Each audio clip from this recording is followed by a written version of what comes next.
Boys, it's been a massive couple of weeks for the city of Brisbane, winning not one but two premierships in both the AFL and the NRL. The Broncos have broken a 19-year streak to win the Provan Summons Trophy in the NRL. The Lions go back-to-back flags in the AFL. We'll talk all things footy finals. We'll talk all things Dally M and Brownlow.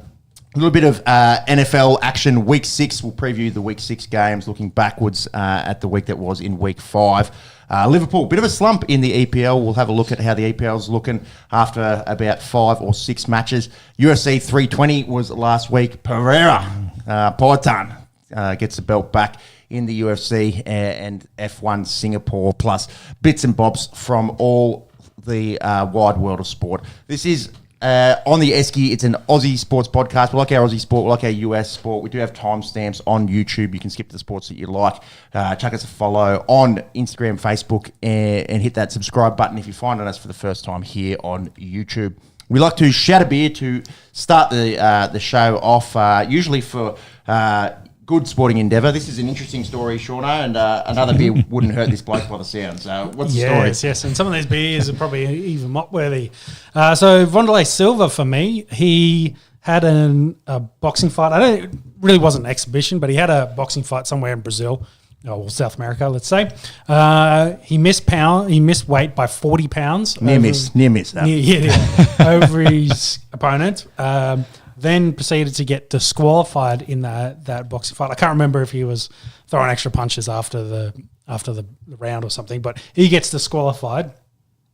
Then an all-in brawl starts with the teams and security, and then I think he's actually trying to break up the fight. Like, he's not trying to, but one of the security guards takes it upon himself to absolutely lay a massive shot on Vondelay, and he gets knocked out cold. And then there's this big brawl happening around him, and he's on the ground, and they're dragging him to the side of the ring after that. Verdun was in his corner, and he's in the brawl, and he's laying in the blokes, throwing some big haymakers, and for a heavyweight, that's what you don't want to be copping on the end. But yeah, all the scenes are just wild and crazy. So I think for one of the more interesting videos, go check it out. And happened a couple of weeks ago, but yeah, he probably needs a beer after that. Yeah, if you miss weight by 40 pounds, another beer or two is probably not gonna hurt. Repeated fouls and headbutts there. Yeah, ruled loss for Vondelay Silva. Repeated fouls, including headbutts. That fight was in Sao Paulo, Brazil. If I'm a Seki and Verdum's in there, John was in there. Bro, I'm going back. Yeah. I'm Peter Griffin when he goes to China. I just came here for some fireworks. I'm out of here. I'm not getting involved in that. That's crazy. So not uncommon for professional fighters to miss weight. Quite unusual to miss by 40 pounds. Yeah. And then, all-in brawl, post-fight for headbutts. Definitely mop-worthy behaviour. But and then on follow that, you get absolutely staunched as well. And not a good look. You can enjoy a cold one. Yes. I am going to shout Harjar Singh a beer. He's only 20 years of age. He was actually involved in the under-19 side last year that was victorious with Sam Constas. But he's smacked a 314 off just 141 balls playing for Western Suburbs against Sydney Cricket Club last week in the Sydney first grade. He 35 sixes in that knock, and they made 483. So he made 314 out of the 483. Apparently, it's the third highest individual score in New South Wales Premier first grade. So that's includes the longer format cricket, which is crazy. And he's earned himself a call up to the New South Wales second 11 after making global headlines with that kind of knock. And you'd be pretty deflated bowling to a bloke that's seeing him like beach balls and scoring about 3 a ball. Pretty impressive there from Harjar Singh, and watch that name. Wouldn't be surprised if he earns himself a call up for the men's grand and gold in the years to come. That's it. Monks, who you got? Yep. So I'm not shouting a beer this week. I am going to shout a Henny. A little bit of Hennessy to LeBron James for probably duping pretty much the whole world with this one. So probably one of the biggest questions coming out of last season for the NBA for the Lakers was, what was LeBron James going to do? Had a whole off season. Yeah, had a whole off season to make a decision, and this week he put it onto social medias that he's going to make his decision. Well, he Next called day. it the second decision. The second decision. You gotta, Yeah. you gotta put that out. And then next day said that he was partnering up with Hennessy. So it was all just a big marketing ploy. To be honest, I was kind of surprised they didn't already have some sort of agreement with Hennessy being the star that he is. But so shouting him Henny for just absolutely just making fun of social media. I think after that happened, J.J. Riddick, the coach, said, "You're all idiots for thinking that he was going to retire." He's going to play till he's 50. Yes. That's it. Noting that he is going to miss the first potentially next couple of weeks and season opener because he's got sciatica. So probably. Old man thing. Yeah, that's it. Well, there's a lot of people roasting him on socials for his workout routines and how he, say, lifts weights, let's say. Like, potentially, maybe you're not following, you're straining yourself more than you should be. That squat form is interesting, I must say. Yes. It's the GOAT, though. I'm not going to question whatever he's doing. It's worked for him. It's worked. Yeah, That's right. That's it. You ever seen his toes? My goodness. Oh, Well, most basketballers, if you're What OnlyFans are you on? yeah, LeBron's obviously. It's on only feet, bro.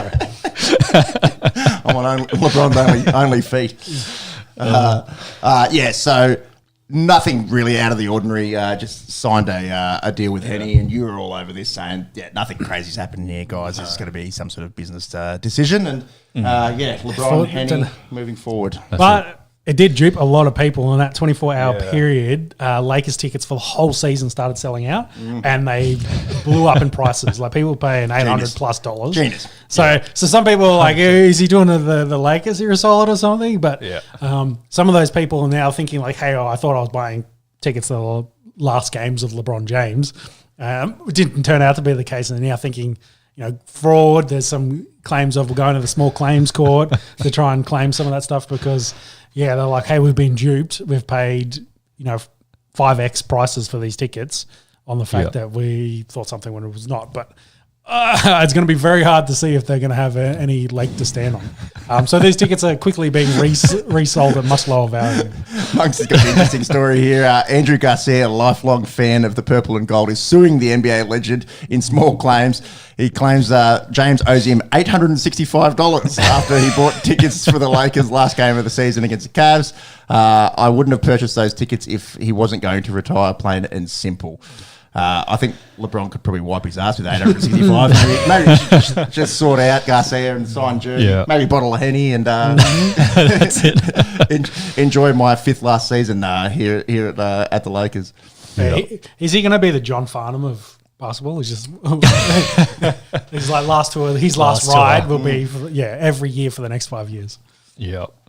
And keep making bulk money out of that. Yes. That's it. Well, enjoy your Henny courtesy of the Esky LeBron. We're looking forward to seeing him in action in, what are we, year 22? Something like that. Yeah. Shauno, you got a mop here? Yes.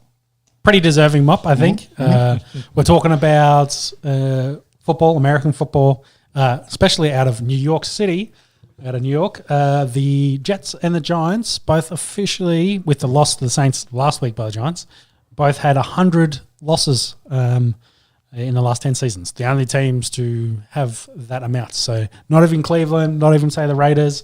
The New York teams are the worst teams in football in the last decade.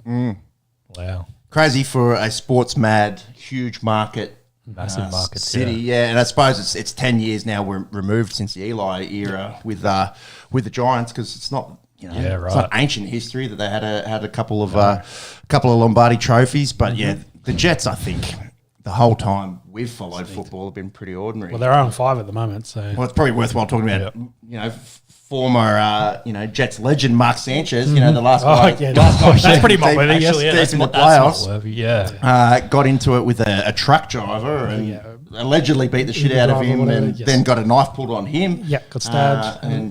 Watch that space, but that'll be going through the courts in the near future, I would say. Yeah, very interesting to see why the escalation, let's say, from Sanchez part in this, but he says he doesn't remember it and he was heavily intoxicated, but that doesn't mean you can go around beating up old blokes. Faces felony battery charge incident last weekend that left him hospitalised. So I think he was flogging this bloke, and then Yeah. actually copped a few stab wounds himself. The bloke's 69 years of age, truck driver, Perry Toll. So there you go. Deep laceration to his face, feared for his life. Pepper sprayed and stabbed Sanchez. Wow. He's only 38, Mark Sanchez. Pretty crazy. Could face up to 6 years of jail. I'll be very surprised if he does 6. But yeah, he's going to need some good lawyers to avoid jail time there. Yeah. Considering, he was meant to be commentating that day, I think. Yeah. As well. Like, Fight over a parking space. Look, in the early hours of the I night. wouldn't mind seeing the footage, because if Sanchez had the indicator on and then an old mate's just pulled in with his truck, that's fair game in my eyes. No, I obviously don't condone violence, but There's been plenty of I've been on fumble-related yeah, that's jokes. right. So, That's he right. fumbled it into the parking spot, so. Yeah, jail's not a place where you want to butt fumble, etc., etc. So watch this space. Exactly. Mop going to the city of New York. That's a lot of mops. Our bill is going to be big on that one. And yeah, watch the space there for Mark Sanchez. Jets the only team that don't have a win this season, and we'll get to the Giants in a minute, because they've actually shown some pretty exciting passages, including beating the Eagles today. All right, let's bring it back local, and we'll talk some NRL. Grand Final last weekend. Brisbane break a massive drought. We'll quickly review the prelims and how they got there. Melbourne, too good for Cronulla down at Amy Park. Rematch of the 2016 GF, and Melbourne getting the bickies in this one. Really low error sort of footy. How we've come to know Melbourne to play, and how they played actually in the first half of the Grand Final. Yep. And it was good to see Munster and Pappy and Hughes all firing together. Hughes playing with the massive sort of strapped up forearm guard after playing just 3 weeks after breaking his arm. Pretty impressive kind of stuff. Sharks getting to prelims now, which is good, but they're 1-8 in the NRL era for winning prelims. So 2016 actually the only time that they made the Grand Final in the NRL era. So yeah, getting there is one thing, but winning them is another thing. Got to go through the storm and Penrith to get there, Yeah, it's hard, unfortunately. isn't it? Yeah. Broncos did what no other team's been able to do in the this decade, actually, in the 2020s, and that's beat Penrith in a prelim. 14 unanswered points for Penrith in the first half. At Suncorp was pretty quiet in there, late in the first half. You thought, oh, geez, I've seen this movie before. Cue Melbourne and Penrith again, the two best teams over the last 5 years. And then Brisbane did in this game what they did to the Raiders and what they ended up doing, in the final game. All their finals games, they came from... I was trying to think. I wonder if there's all the ever way done. been a team that's come from behind at halftime to win all 3 finals games. That would be very hard. two research scores, for you to do. 2 scores down in nearly all, and those as well. At least 12 points, if not more, in all of them, and to come back in and win those games shows a lot of, I guess, veteran leadership and mental fortitude. And the conditioning, I reckon. Madge known for being a hard ass, and probably all the hill sprints that they were doing back in January. Probably paying off in Haas playing September, 80. October. Yeah, he's so fit, dude. Walsh doing Walsh things. Walsh doing Walsh things, yeah.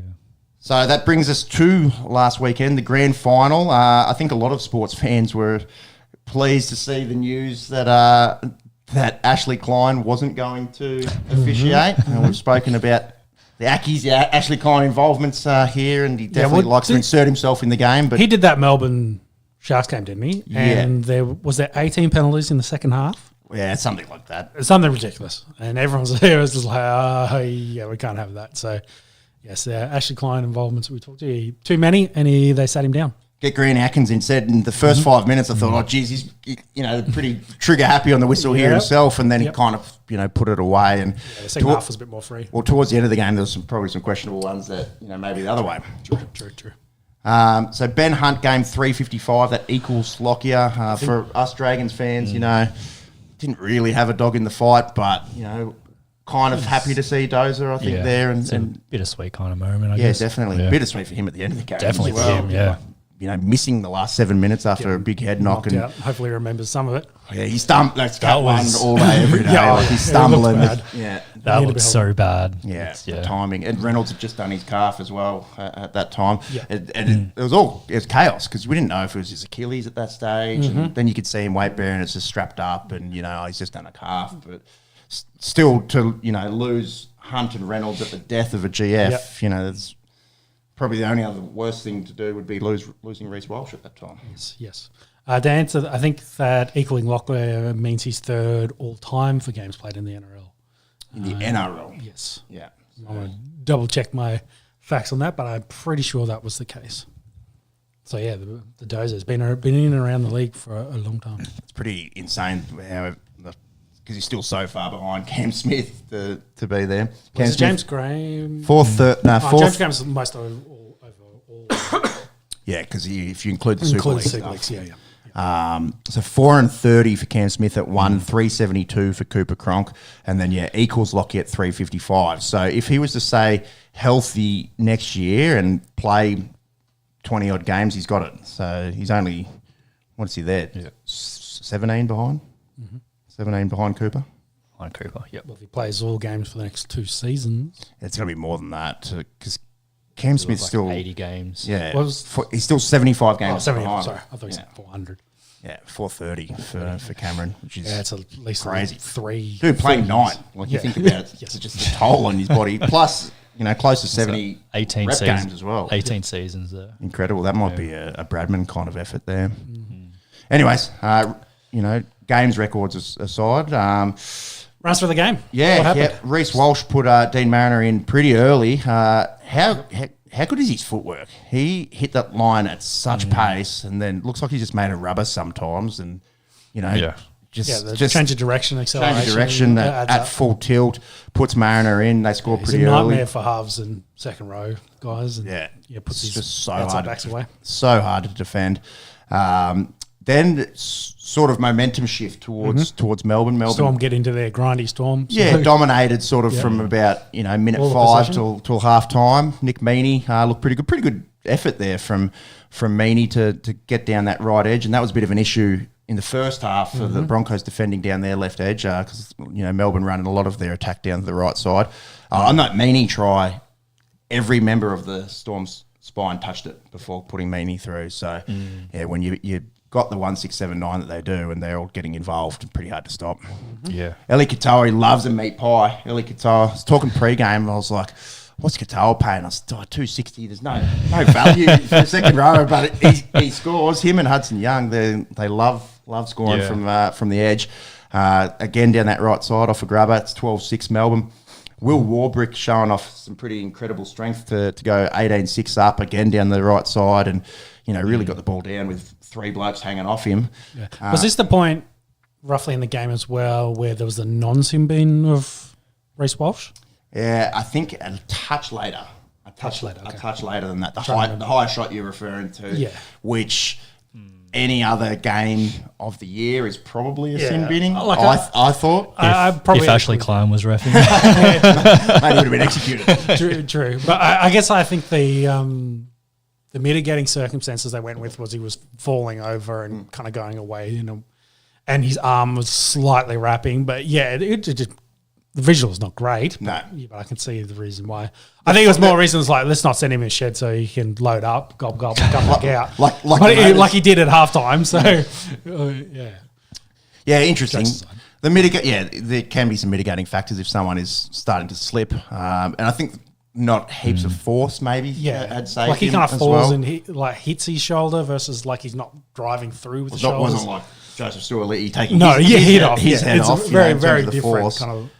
So I could see why he got away with it, but maybe grand final. I do aspect a little bit. I reckon if that's round 18, he's spending 10 in the bin. Anyways, stays on, let the boys play. It's a grand final, etc. But then he goes on to score dominate that individual try, dude.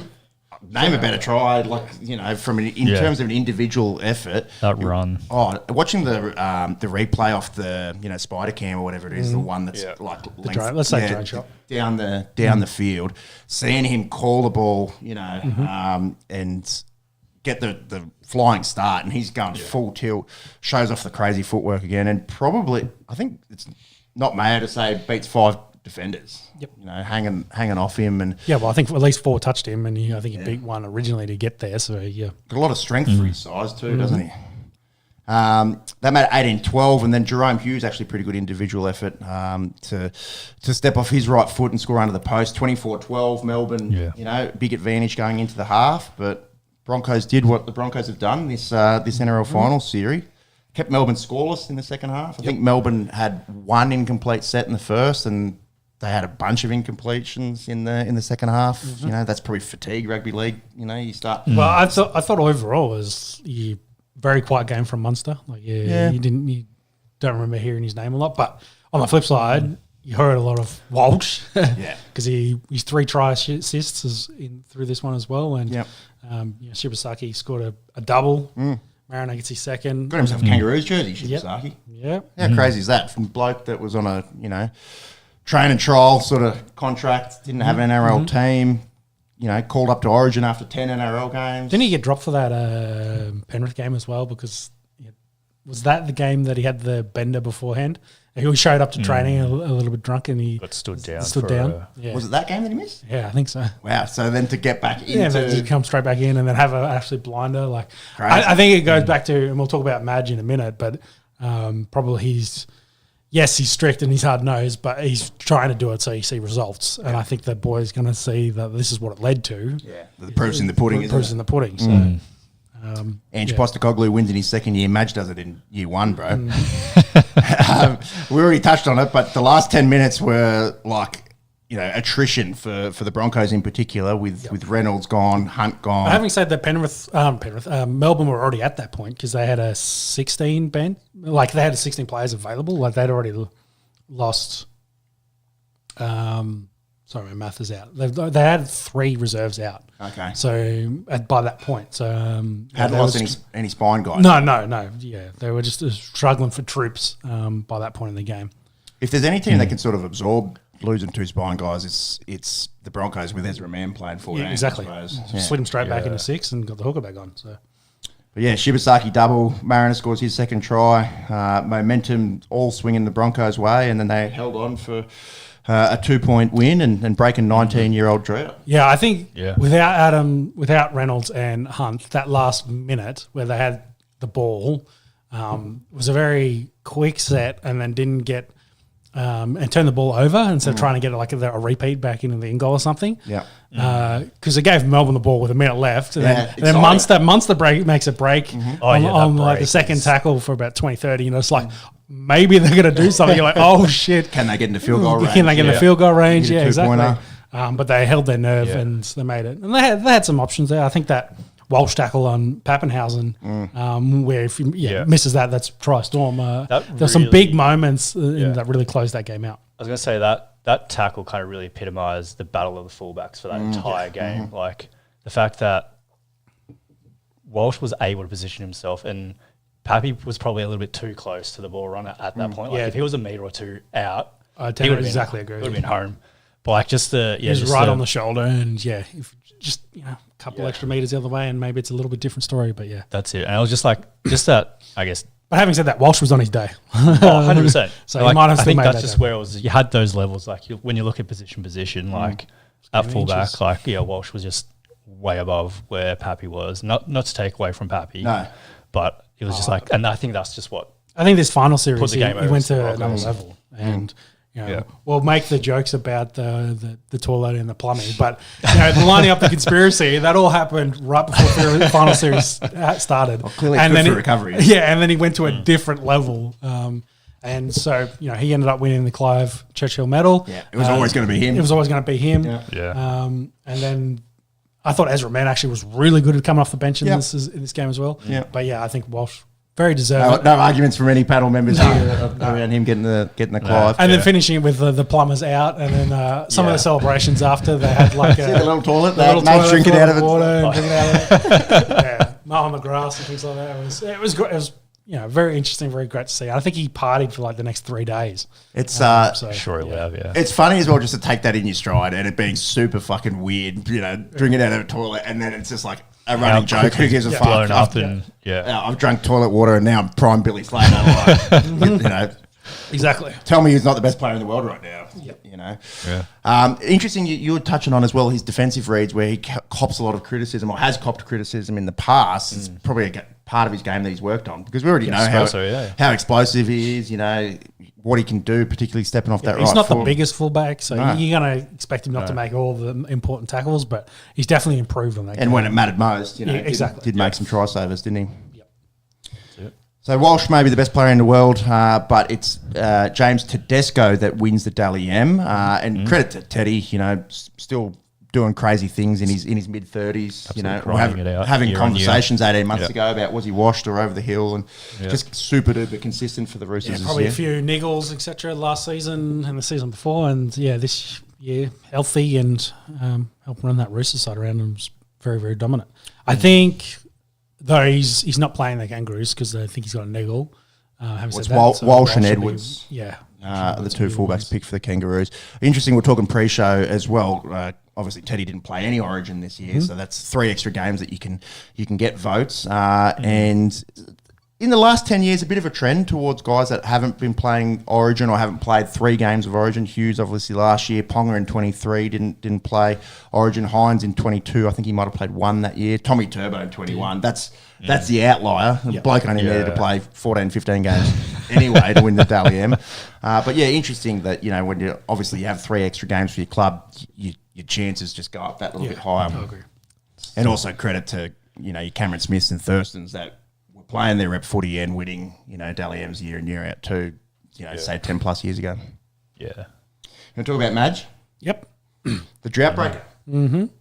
You got a fair bit there. 12-year drought at Wigan, 43-year drought at Souths, 19-year at the Broncos. The Souths one's interesting because he and Reynolds was only the second player coach to win a grand final at 2 different clubs. Yep. Oh. So that was pretty cool. There, Then, of course, the Kiwis, the record win over Kangaroos in 2023. Yeah, bet it's 30 zip. Yeah, and then there was the 2024 Origin Series he won. And then, of course... Come back match. Yeah, then, of course, beat the Broncos, the 19-year drought. Poor West Tigers gave up on him probably too early. Classic West Tigers. Yeah, he's too hard. He trains us too hard. He was 29 and 51 at the club, but maybe that's a West Tigers thing and not a Madge thing. Yeah, they haven't improved since then, so... No, they're slightly better. They didn't get the spoon. Well, they've bought some decent players for a change. They have bought players. Maybe some retention, not letting the good guys leave. So, So massive credit to the drought breaker there, Madge. And obviously doesn't mind a little bit of a laugh. He went to Eddie's, Canberra boy. Mm-hmm. Shout out to Michael Maguire, winning another comp there. Gordon Tallis only had nice things to say about his old mate, Kevy Walters, saying that, you know... Well, Walters came out, I think, today as well because they're doing all the kangaroo stuff and was saying the same thing. Like, I felt like I would have tasted premiership success this year. He's sour. He was just like, I think they're a bit sour. But, 2023, they were bees dick away. They were. Like Walsh had an unreal season, and Ezra, that game that was so close. Yeah, the losing side. And then they got Cleary. Parked the bus. Thought they'd already won it, and then Cleary, did Cleary things and won that game. So, it's hard to say. Brisbane Broncos premiership winner Gordon Tallis has launched a grand final tirade over criticism of his comments surrounding the club's coaching decision. Oh, look, he's just getting in there and batting for his mate, Kevy. Well, I think Lockyer also said that, because he had to sack Walters, and he said it was hard, we don't really speak that much anymore because of it. But I think we made the right decision because I think to go back to our point, Madge gave them the grit they probably needed to beat a Penrith squad. Just took them to that next level. So, yeah. Well, Gordy doesn't agree. He says, my question is, would Kevy Walters have the side in the same position? I'd say yes. He just wasn't given the opportunity. My beef was with the way the club went about it. They didn't show a bloke that's been there 33 years a bit more respect. I don't think you can't doubt the talent. The talent might have taken them there, but would they win that game being down 12 points? Maybe not. And being down all those finals games with Walters there. Would they have done that against the Raiders? Would they have done that against Penrith? Yeah, I don't think with the way they'd played under Walters, it would have happened. Yeah. I think Madge gave him, we'll call it the grit, to be able to, put in the hard yards and get the best out of your talent to then win those very tough games. 100%. I agree with you. And we watched, a lot of other sport, and you see how important coaching is in something like the NFL, the NBA, or the EPL. Coaching matters. Yeah, it does. Yeah, and look, he's built a pretty crazy resume there, Madge Maguire now, breaking these droughts. But and like you said earlier, like the whole final series, they came back from behind to win every game. 3 times. Yeah. Every game. So there's a lot of fatigue in that. Is that just Reece Walsh? Yeah. Do you know? Like, It adds a large part to it. I'd say so. It is, yeah. But you remember, Ben Hunt kicks that field goal. Like, it wasn't Reece Walsh kicking it to win that Raiders game. And, there was moments where other players had to step up and play big minutes. Yeah, man was big, you know. Huss was big throughout the whole series. Like that. Reynolds with the conversion. In, Yep. Yeah. So you there's can't other just say clutch it wasn't just Walsh. I think Walsh probably helps elevate that squad a lot. Sure. A bit especially when he's on. But there's it takes a full team to win a game. I agree. With a good coach. Final notes out of that. Hard to the NRL is spruiking it, saying they did better viewership than the AFL, and they did. I think it's like 4.4 mil versus 3.8 was the number. Of course, they did significantly better in Sydney because, NRL. But the rural number, I think, is the interesting one where the NRL did better than the AFL did overall, which makes up the large difference in why they had better viewership. And it was the number one viewed thing on TV this year. All right, there you go, 4.4 to 4.18. So that's breaking that. But either way, I think both codes had great viewership to the point, we'll talk about the MCG in a minute, but Brisbane just won the comp and they're already, the Premier's already committed to upgrading Suncorp, going from the 52,000 seat stadium to a 65 seat stadium with a roof. So they're going to look to upgrade Suncorp up there as, Brisbane, one of the Premier leagues. And that's one of the, I guess, Premier stadiums for NRL. So it's pretty cool to see. That's obviously for the Olympics as well, right? Maybe. I wonder if they could do that in an off season as well. Like, or are they going to have to? No. Yeah, true. No, the way we build things, it'll take 10 years. It's for Lots of delays. the 2050 Olympics. Yeah. That's not Olympic year. Anyways, interesting note here as well. The women's grand final also went over 1 million viewers. So shout out to the girls. Also won by a Brisbane team. 36% up. So Queensland for the officially NRLW. title town this year. Crazy, eh? Yeah, Bronx girls getting the job done. And the quality really coming up as well.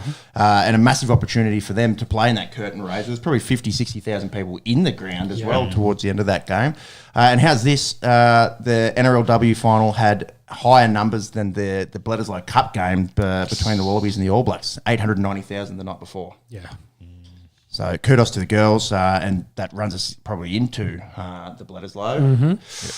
I don't know how it works with who gets to pick the timing of things, but the game in New Zealand, the first one, head-to-head with the AFL Grand Final, one of the biggest sporting events on the Australian sporting calendar. But having said that, it's the All Blacks and it's in New Zealand, so they probably just we'll pick it when we want. That's what I'm saying. Yeah, they're not a big, Does Rugby massive Australia AFL. say, hey, whoa. Could we have kickoff, at 7:30 in New Zealand? It would have run straight, after the AFL Grand Final, and you'd pull in a few casuals. But yeah, and again, the marketing pigeon for the ARU, not. I didn't see much about it, leading into it. Yeah, neither. And what concerns me because rugby union in this country is on Stan, what concerns me is about how big Nine wants to push to get the rights for the NRL, and all the stuff that's currently on Foxtel KO would go onto Stan. And I just think that's the worst decision they could do. Put it on an app that no one uses. So, but if all sport was on it, then Stan. well, it wouldn't be. That's the problem. So you'd have the section that's owned by DAZN and Foxtel, and then you'll have rugby and rugby league on Stan. So, well, it's not all sport, but it's a fair bit. And EPL. EPL, I guess so. EPL going to Stan's probably massive for rugby. Some people think, True. I'm going to get Stan so I can watch the Yeah, Premier take League, it and then you get a little bit of rugby that way. Yeah. But to answer your point, yes, there's not a lot of, the stuff that we interact with regularly, there's not a lot of promotion for any of the rugby stuff. No. And probably because they lose. Yeah. And they didn't get blown out. I think they've been competitive, but they've 33-24 in Auckland, and then lost in Perth 14-28. they were leading, I think, that first game, weren't they? 9-7 for most of it. I don't know if it was most of it. No, so for a good portion. A period. Yeah, and then Kiwi's going to Kiwi. So they retain that series again. Yep. 2001 was the last time we won the Bledisloe, and we retained it in 2002. So we haven't held the Bledisloe now for 23 years. Pretty crazy. It's a shame as That's a well motivation. because after beating South Africa and Before we move on, what is interesting though is this since the season's ended for the NRL, the R360. There's been a lot of talk about Rugby 360. So all the major rugby union guys came out this week and said any rugby player that plays for that will be banned from international games. Not a huge issue for, say, some of the NRL guys. Like they're going to take up big contracts potentially to go play in this. There's a lot of rumours floating around. I think Payne Haas said he's going to knock it back. Pappenhausen's pretty close to potentially a deal to do that. So there's a lot of interest. There's a lot of potential NRL guys that are going to get big pay packets to go play in this. Will be interesting to see how that then impacts the love for rugby. But traditional rugby guys are pushing it back and saying, look what Live Golf did for golf, and yeah, maybe it was really interesting to start with, but it's kind of died off as all those guys go back to the PGA. But it also forced the PGA to kind of up their standards and also pay the players more. So whether this kind of same thing for rugby, it'll be interesting to see how that plays out. But yeah, the rugby the R360 thing is kind of blown up in the last week with all the reports of guys potentially joining it and the push by the rugby union international, the bodies to say that, hey, if you want to play in this, you're not going to play in the World Cup. R360 will have franchises in London, Miami, Tokyo, Dubai, Boston, Cape Town, Lisbon and Madrid. And what's interesting about this is they've said that, so if you're an Aussie and you're playing for the London team, you don't have to live in London and train in London because they're running F1 type events. So it'll be like we'll show up in a city, all the teams are there, we play around. So it's essentially like we all show up of the week. Yeah, or we show up of the week, we train during the week, and then we play the games over the weekend. And then you go fly back home. And then whenever the next round is set, they then fly out and then do it again. So you can base yourself out of Dubai and make tax-free money. Yeah, Lomax has been linked to it as well. Yeah, exactly. So the big pay packets, tax-free sort of stuff as well. Yeah, it'll be interesting to see what sort of names. Roger Tuivasa-Sheck is almost guaranteed to join. He's probably the biggest one that's definitely guaranteed, but there's a lot of potential poaching of, I don't want to say B tier, but, there's B to A tier kind of guys that potentially would looking for a big pay package. Well, if they got Lomax and Pappenhausen, that's pretty close to A, I reckon. Yeah, I agree. That's off for Solomona, Jai Gray, other names that have been linked with them. Let's watch and see how it all plays out. Because their first season's planned to be next year. Wow! So 2026 is where they want to run this first season of 360. So we're gonna find out in the not so distant future. Would that be like over our summer or? Yeah, I imagine. Well, I don't know. Some of those places, unless you're playing indoors, like, it'd be freezing in Boston and true. A few of the players. I don't know. It's also rugby, so they won't care how we're playing our sports. They'll probably just play it when they want. Yeah. So I don't think this is like these guys could be mercenaries. It's not like you jump between all the T20 leagues and come back and play NRL. It's more like they'd have to be committed to this, and this would be their season. Yeah, exactly. Yeah. Got any nicknames for these franchises yet? I think there's a couple, but no, I don't remember off the top of my head. Be interesting to see. The Miami bloody drug smugglers. I think some of them are pretty shit from memory. They are kind of like that. Maybe not that. They're not that bad, but I'll tune in. the ones that The Boston are shits. Yeah, just put rugby in front of that and see what you get. Yeah. Have you got any nicknames for them yet? No, I just got a old school arcade machine. Yeah.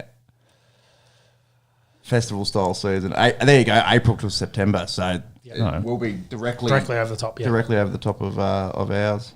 Any team names? All right, watch this space. And, we'll see if there's any good team nicknames. If you got any, let us know in the comments. Yep. What was it? Boat? Oh yeah, they have a vote. Yeah. The London Lurkers. Boston, McBoston. All right, let's time to talk some AFL. Yeah, let's get in the AFL.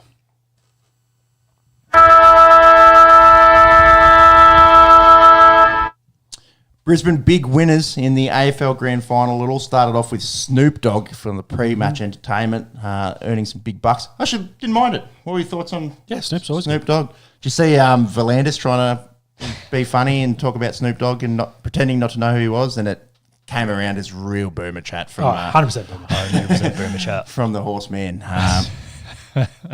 No Melbourne teams. Do get a Victorian team. Yeah, there and going back to the NRL, there was no Sydney team, so it was kind of interesting. I guess Geelong's probably close enough. It's a massive Victorian club. It's not one of the Yeah. big Melbourne clubs, I suppose. Cats ran out 10 debutants, only 4 Lions debutants, obviously, there last year. And interesting, Levi Ashcroft last year, hoping to get there with his brother. Didn't have to wait too long. Ty Gallup playing his 5th AFL game. Bruce Revel, getting the big Bruce calls through the 100,000 there at the MCG. First half was, scrappy. It's a game we won. Tight, contested footy. Hard fought game. 5-6, 36 apiece at halftime. And call it the arm wrestle. It was a good arm wrestle, and then someone got the upper hand, and someone broke their arm as well, which didn't help. Although if you can't win a clearance, doesn't matter if you've got a Coleman, medalist at full forward, or can't get in the ball. Then didn't really matter. I reckon he had a hairline in his forearm, and then he was in the sheds for 18 minutes or something. Might have had an injection. They strapped the crap out of it, and then he made a crazy sort of cover tackle down the wing, but landed heavily on his arm. I reckon that might have progressed into a bigger fracture at that point, and we didn't see him after that. But no Jezza, and Danger after playing out of his skin in the prelim. Pretty much MIA in that game. And it's maybe they were a bit too old, too slow. In credit this one. the Lions back line, I think. Harris Andrews, etc. So. Harris Andrews was, if there wasn't a few other guys getting heaps of it through the midfield or kicking goals at the other end, was close to it. Norm Smith with his intercept marking and just being able to play free, and they just couldn't. As soon as they were trying to get some forward entry to the Cats, Harris would pick it up, and then they'd work it out of there and be back in their own forward 50 within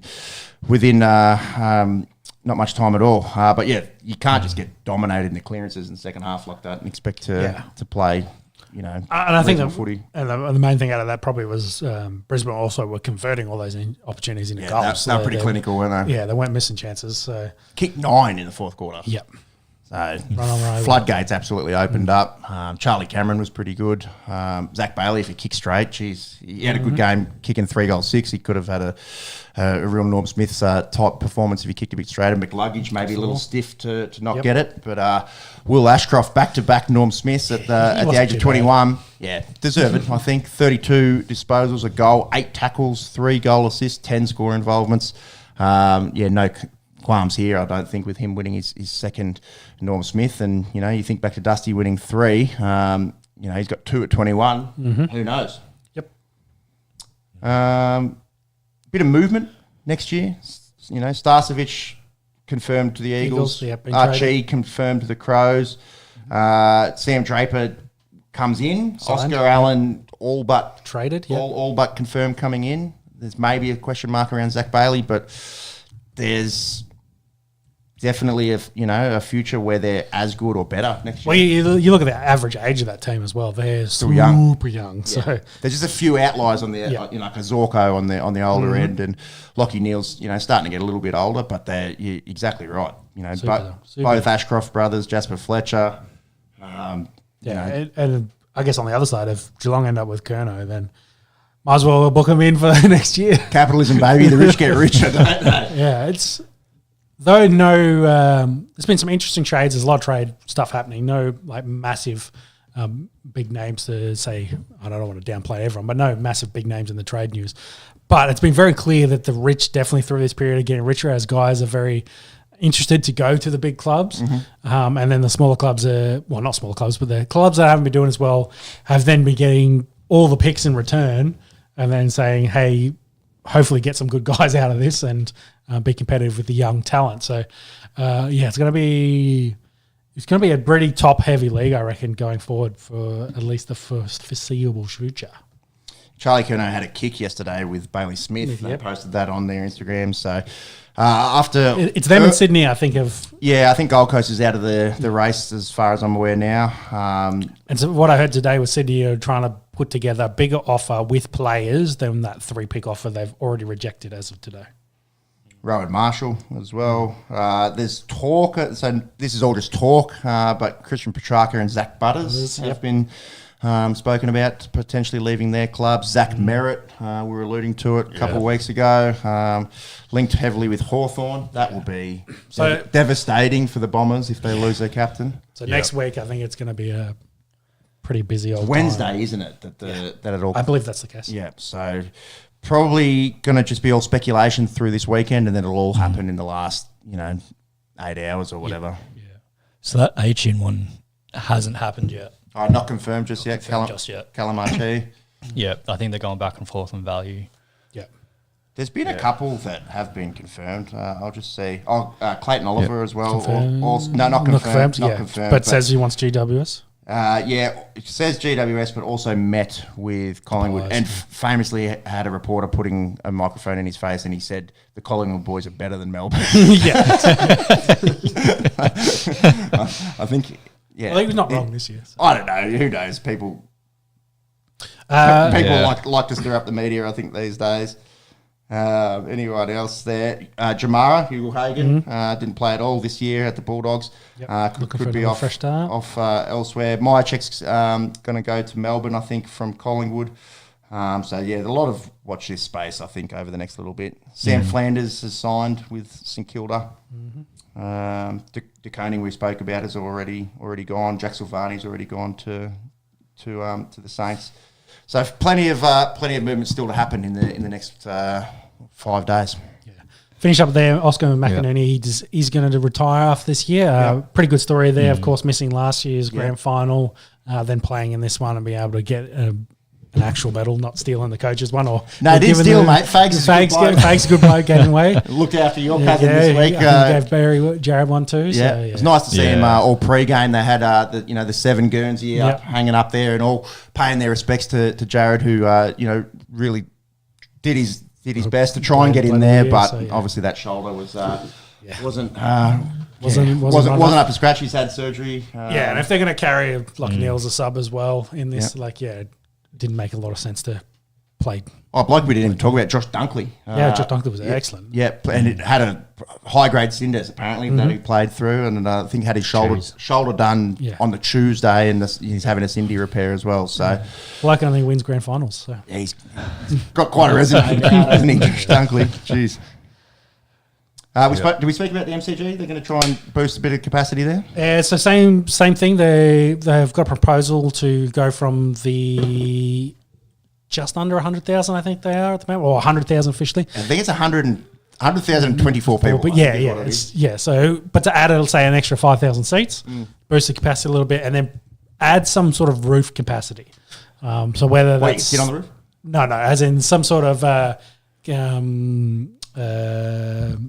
convertible roof that, what do they call that? Like retractable? Retractable roof, that's the word I'm looking for. Yeah, some sort of retractable roof so that, if they have a big Taylor Swift comes out and plays at the MCG, that they can close it up. So it's like what Marvel's got. Yeah. How the fuck would they do that at the MCG? I don't know. So hence why it's a $2 billion proposal. I was going to say this. I don't like it. I don't like change. I know. And so that's a very interesting. But it was interesting that both leagues, some of their premier stadiums are looking to grow. I think both games are growing significantly. So it's good to see. They're obviously going in the right direction. When they send that $2 billion down to Hobart and get this thing showing the road. Literally just going to say that. Yeah. They did announce how they're getting picks and things coming up as well for Tasmania and how that's all going to work. And meant to have a VFL side next year. Yes. And they've supposedly signed a bloke for that too. So I think the Bull Ants are out of the VFL as well. I was chatting with someone about this. Can you look up the North? I think they're called Northern Bull Ants or Preston Football Club. Over 130 year history. I think they're officially out of the VFL because it's getting crazy now, right? Because you've got all 4 of the New South Wales and Queensland reserves. Yep. It's a big comp. Yeah, plus Southport's in there. So you absorbed all these old NEFL sides, plus the Victorian sides that have VFL sides but don't have an AFL. But having said what we said before, with the top teams are getting even more top heavy, with another team coming in and potentially wanting to add a further team with expansion, we're going to have that talent question that we've had with the NRL. It's just like, do they have enough talented guys coming through that we can have a competitive league, or we're going to end up in the EPL where there's 4 guys, 4 teams at the Hopefully top. not. Yeah, Hopefully not. And then it's, I suppose the everyone salary else making cap up numbers. should help that, and the draft system should also help that. But as we've seen that guys get drafted to a club and then after a couple of years they get sick of it and then get traded to the trades are very much heavily favoured for the players, which for our American viewers is very different to how it happens over there because they'll get traded willy-nilly and don't care. Whereas here it's very trade-driven by player, not by club. So, and of course they want to go to the best teams. Yep. So the rich get richer that way. They don't have to worry about drafting because they know these blokes will show up eventually. Potentially, yeah. They'll go do their 2-year rookie contract and then go where they want to go. Bullants are Gonskis. They come dead last in the VFL. On-field competitiveness and off-field financial liability over a number of years factors in the decision. Club was provided emergency funding in 2023, so they're done. Can you look up Preston Football Club and how old they are? I think they go back to like the 1870s or something like that, which is a long, long time. Yep. VFL's been around a long time. Bullants. 1920s? Yeah. 1882, there it is. 143 years. So, anyways, they'll be back in the VFA, I would say. Talking about that, feeder club league, going back to NRL, Perth Bears had announced that the Brisbane Tigers will be linked to them as a feeder club as well. Yep. So, again, nice. Did a deal with them? At least on the NRL side, building that base and have that program feed through. So, potential future affiliation with the French Super League club Catalans Dragons. There you go. Yeah. So I suppose that's it. It's always good to have that base to start with, build your team up. Yep. Whichever code you're in. Yeah, it's fun over both codes, isn't there? Plenty of expansion talk. We're talking growth. Over the back end of this decade. That's it, yeah. Yeah, and the question will be, we'll have to, of course, watch this growth if their growth is too rapid and then they kind of fall on their face. Like they did in previous years where you think of Gold Coast Seagulls and all that. Seagulls / Chargers. The Adelaide... whatever they were, Rams. So South Queensland Crushers. Yeah. Golden era kind of shit. Yes, I know. But at that point, you expand too fast and it's like, hey, we actually can't support these and then have to shrink back down again. So, to be... A Super League war probably didn't help it either. But agreed. Yeah. Do you want to talk some Brownlow medal? Yeah, we might as well. A few little graphics here. Yeah. So what was your initial thoughts coming out of the Brownlow?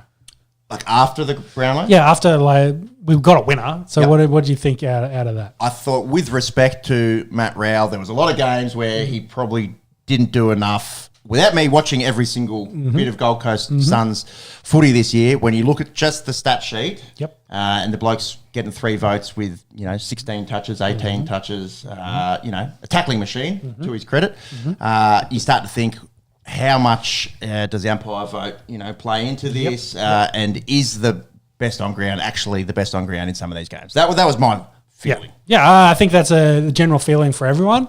So I want to take this angle and say I think the Brownlow's perfect the way it is, and they picked the right winner.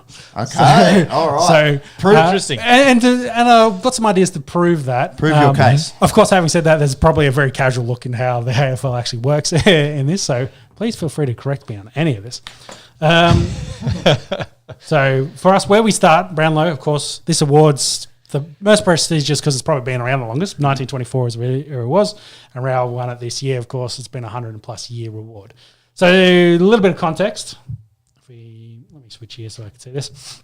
So everyone understands. The award, of course, goes to the best and the fairest. The fairest bit's really easy to cover. Basically, just don't get suspended and you're eligible for the reward. And the best, of course, is determined by the votes cast by the 4 officiating field umpires after each game. So that best player is probably the thing we want to talk about the most. The 4 field umpires... Jimmy can keep up if he keeps up. Yep. The 4 field umpires, not the goal umpires or the boundary umpires, get to make the votes, and after they do the 3-2-1 after the game regarding their best player from their perspective. So what was interesting in this, and you guys know this, that it's very much a heavily dominated midfield. Yeah, it's a midfielder's award. Midfielder's award, yeah. Yeah. You got to go back to Jim Steins, I think. Winning it as a ruckman. Adam Goods...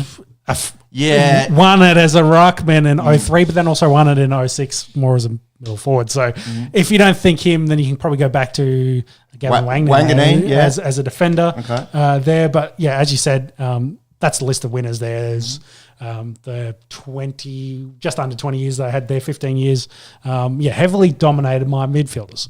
So that's kind of where that led my thinking. It was like, why is this award dominated by midfielders? And going back to that previous point, it's the 4 on-field judges. So I pulled this screen grab to give you an idea of where my thinking was leading. Because you guys can probably see the ball. It's down here, down the bottom. He's got it here. And our 2 field umpires are up the top of their screen. And I think that kind of leads to this kind of idea of we're giving an award based on the umpire's perspective. What do they see through the game?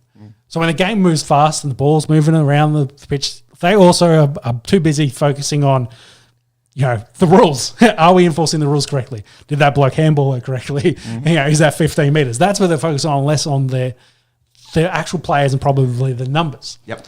So where's the point where they interact the most with the players?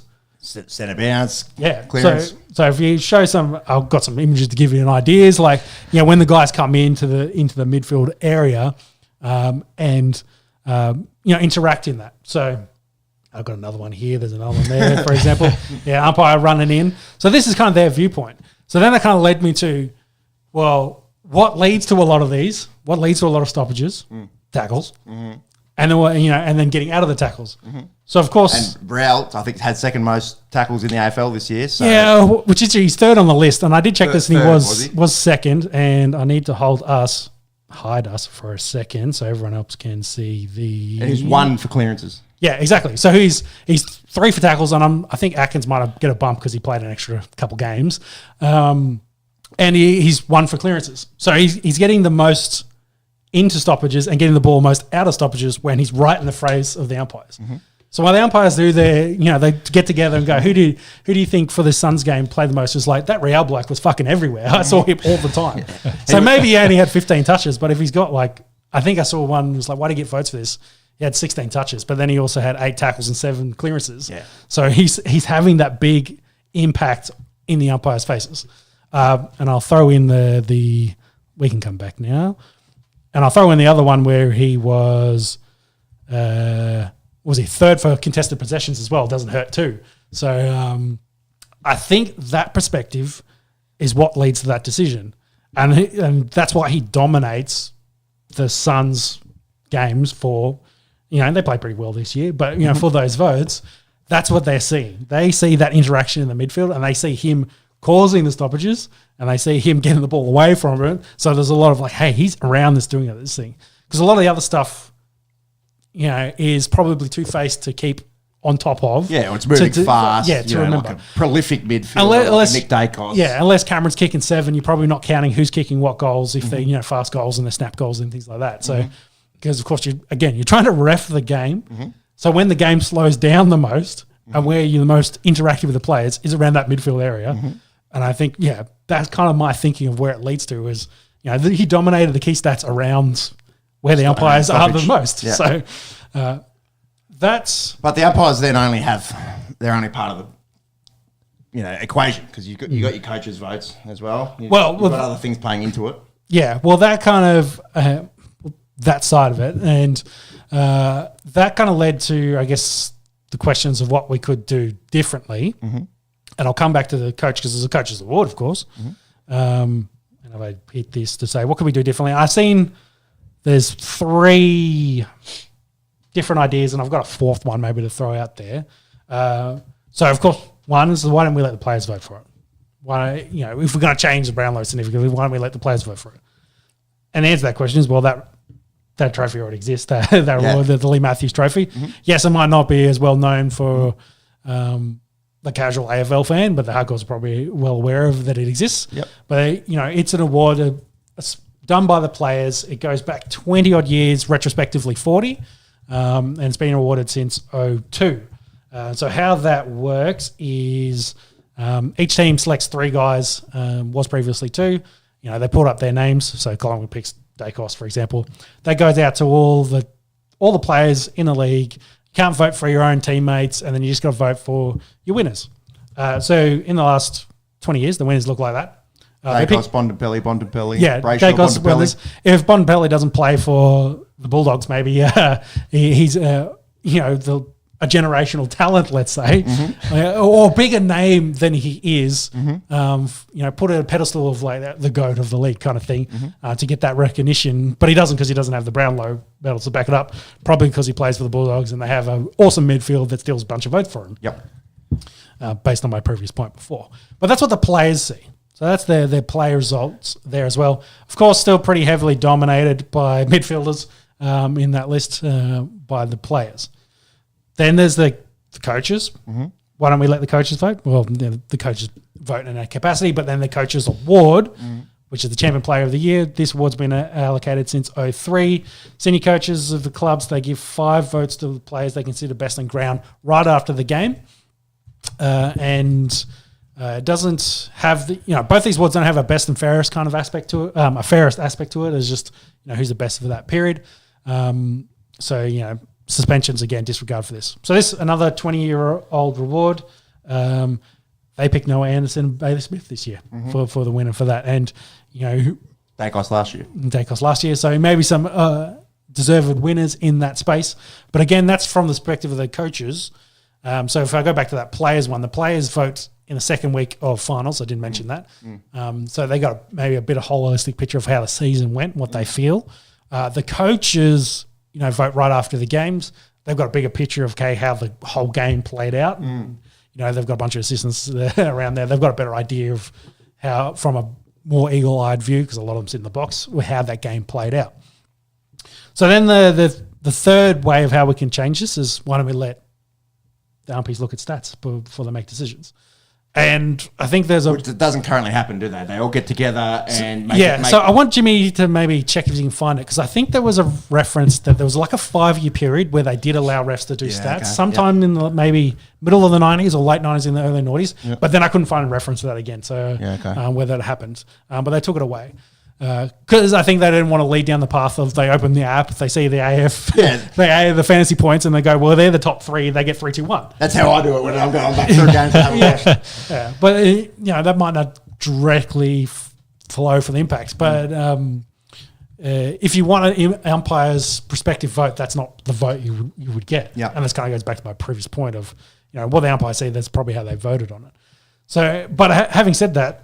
On my last slide here, none of the other awards allow looking at stats. Like the coaches, what happens right out of the game, they don't allow them to look at stats. The players one's a bit iffy because they probably look it up if they really want. But I guess the stats are less meaningful because the teams nominate who to put forward in the first place. You're not looking at the stats for how did everyone play on this team, and I want to pick the best one from that. It's kind of been already culled for you, so you don't need to do that. So I don't think that is a great solution. So I think largely you just got to understand that this is probably the results you're going to get out of the Brownlow. If you don't love that, you got 2 other trophies you could probably put more emphasis in if you really want to. I guess I get there's a 100-year history of it, but also if you value the opinions of the players or the coaches more, well, those awards exist. You just got to elevate them to maybe a more important position. Which I think is starting to happen to some degree. Like, well, we have these kind of things and then we have this conversation. But in recent years, it's actually been a thing of, such and such won, the champion player and whatnot. How to get votes for that game and et cetera, et cetera. But it's not the Brownlow. Yeah. The Brownlow's the Night of Nights. Yes, and exactly. For the foreseeable future, that's how it will be. Interesting that you had there, Monks, and it might change in 2026. Yeah. Yeah, they've already been talking about changing it because of this. But like I said, if you want an umpire-focused vote and you want it to be similar to how it's been in the past, then, there's not much. I don't think you can change much.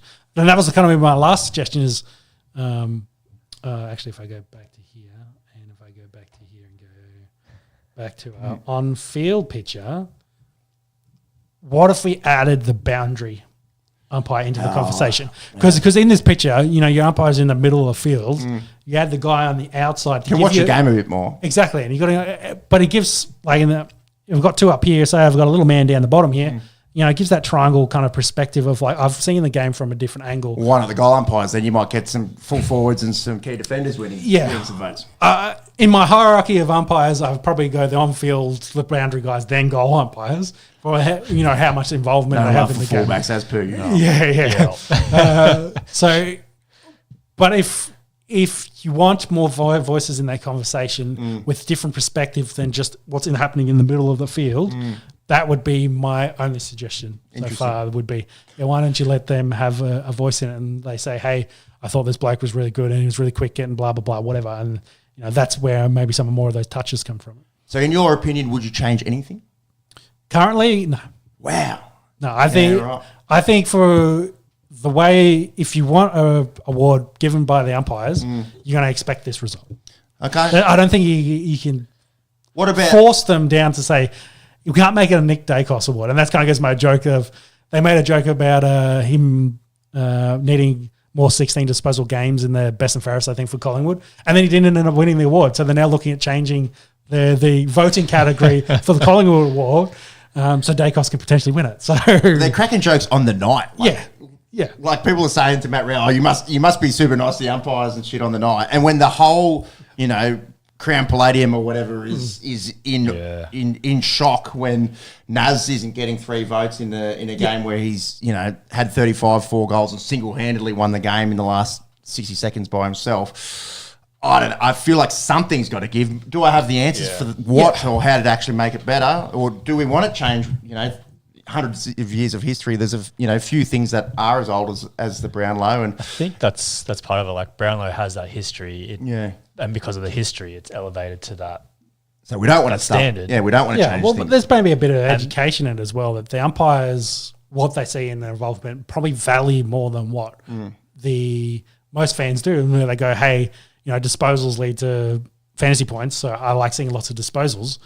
But, a lot of those might be just quick touches, the ball gets moved on. In the umpire's view, that doesn't impact the game for me as much as a bloke that gets a whole bunch of tackles and gets a whole bunch of clearances. It's interesting.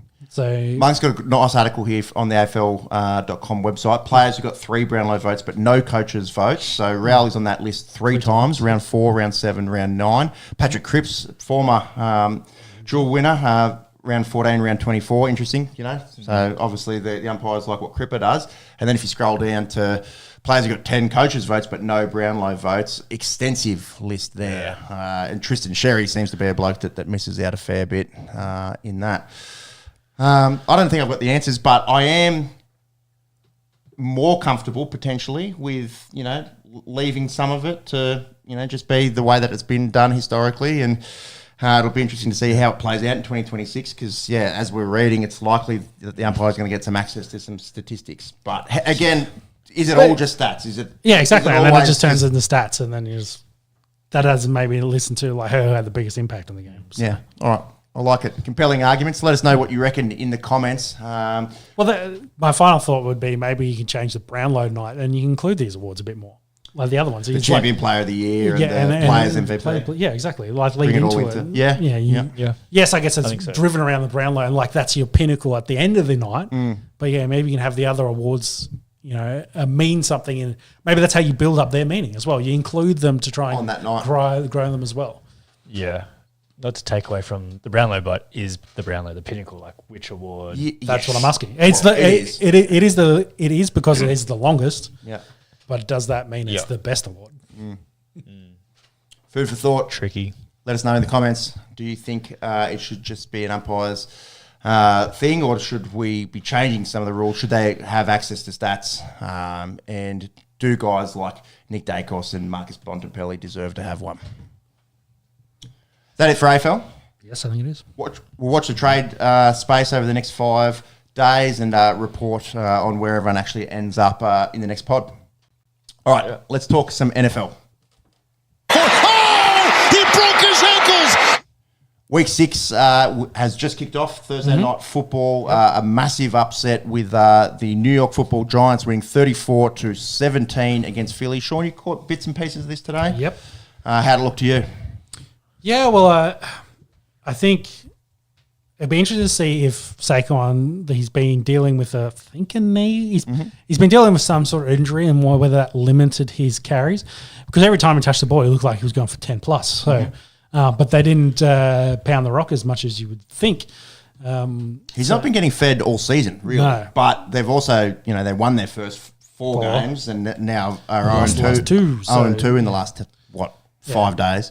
And I think teams have kind of been trying to probably force Hurts into more passing situations and bad looks, because it's been leading to success for those teams. So, he had a few misses in this. He's going to ask a lot of big questions. He had I don't think it ended up being a pick six, but he had a bad pick that almost went all the way back. Set up a Scatterboo touchdown. Exactly. And Scatterboo got 3 in this. Dart got 2 himself. So the Giants looking pretty fun as a young, got a few rookies in there. But, it's... Saquon has 325 yards through 6 games, averaging 3.4 yards a carry. You compare that to this time last year, and where he's breaking all kinds of records. So I don't know. He's still got 100 touches there. If it's him that's banged up, 95 touches. But that's comparable to Taylor and Cook, say, who are the other leaders. And Whether he's been had less than this.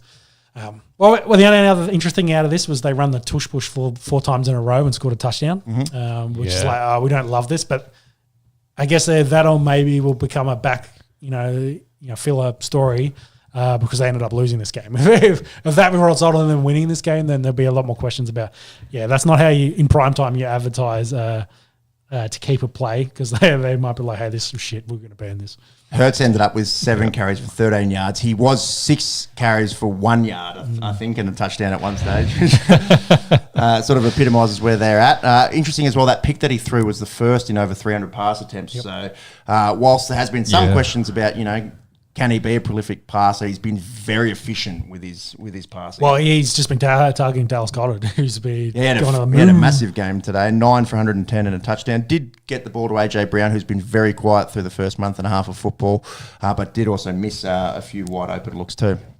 Russell Wilson came in for a couple of plays. Dart went out for a HI, and I think it was like 2 plays. He throws a duck and then gets booed, and then there's video of the coach yelling at the head doctor to fast track, let's get Dart back out there. So I think it might be a bit getting pretty close to it for Danger Russ. He might be looking at hanging the boots up. Should we be believing this Jackson Dart hype? He's 2-1 as a starter, and his ability to extend the play and get out of the pocket has led directly to some big completions. Yeah, well, I think you look at the type of quarterback that's come out in the last couple of years, and you look at what Drake May's doing this year, but of course coming out last, and then Jaden Daniels and Bo Nixon. He's very prototypical in that style of play, that a guy that can make plays when he need to, and he's got enough arm talent to get the ball where it needs to go. And for Eagles' vaunted defense, missing Jalen Carter, of course, who was inactive early.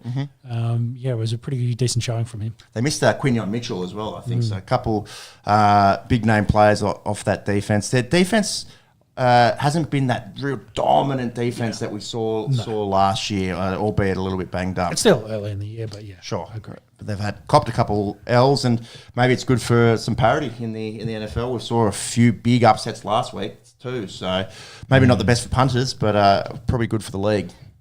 Should we look forward to the Sunday night games, which we'll get early Monday morning? Your Denver Broncos go to London town to play the hapless New York Jets. A little mop of the week early on, but yeah, Jets the only 0-5 team left in the NFL at the moment. Is Aaron Glenn on the hot seat just yet?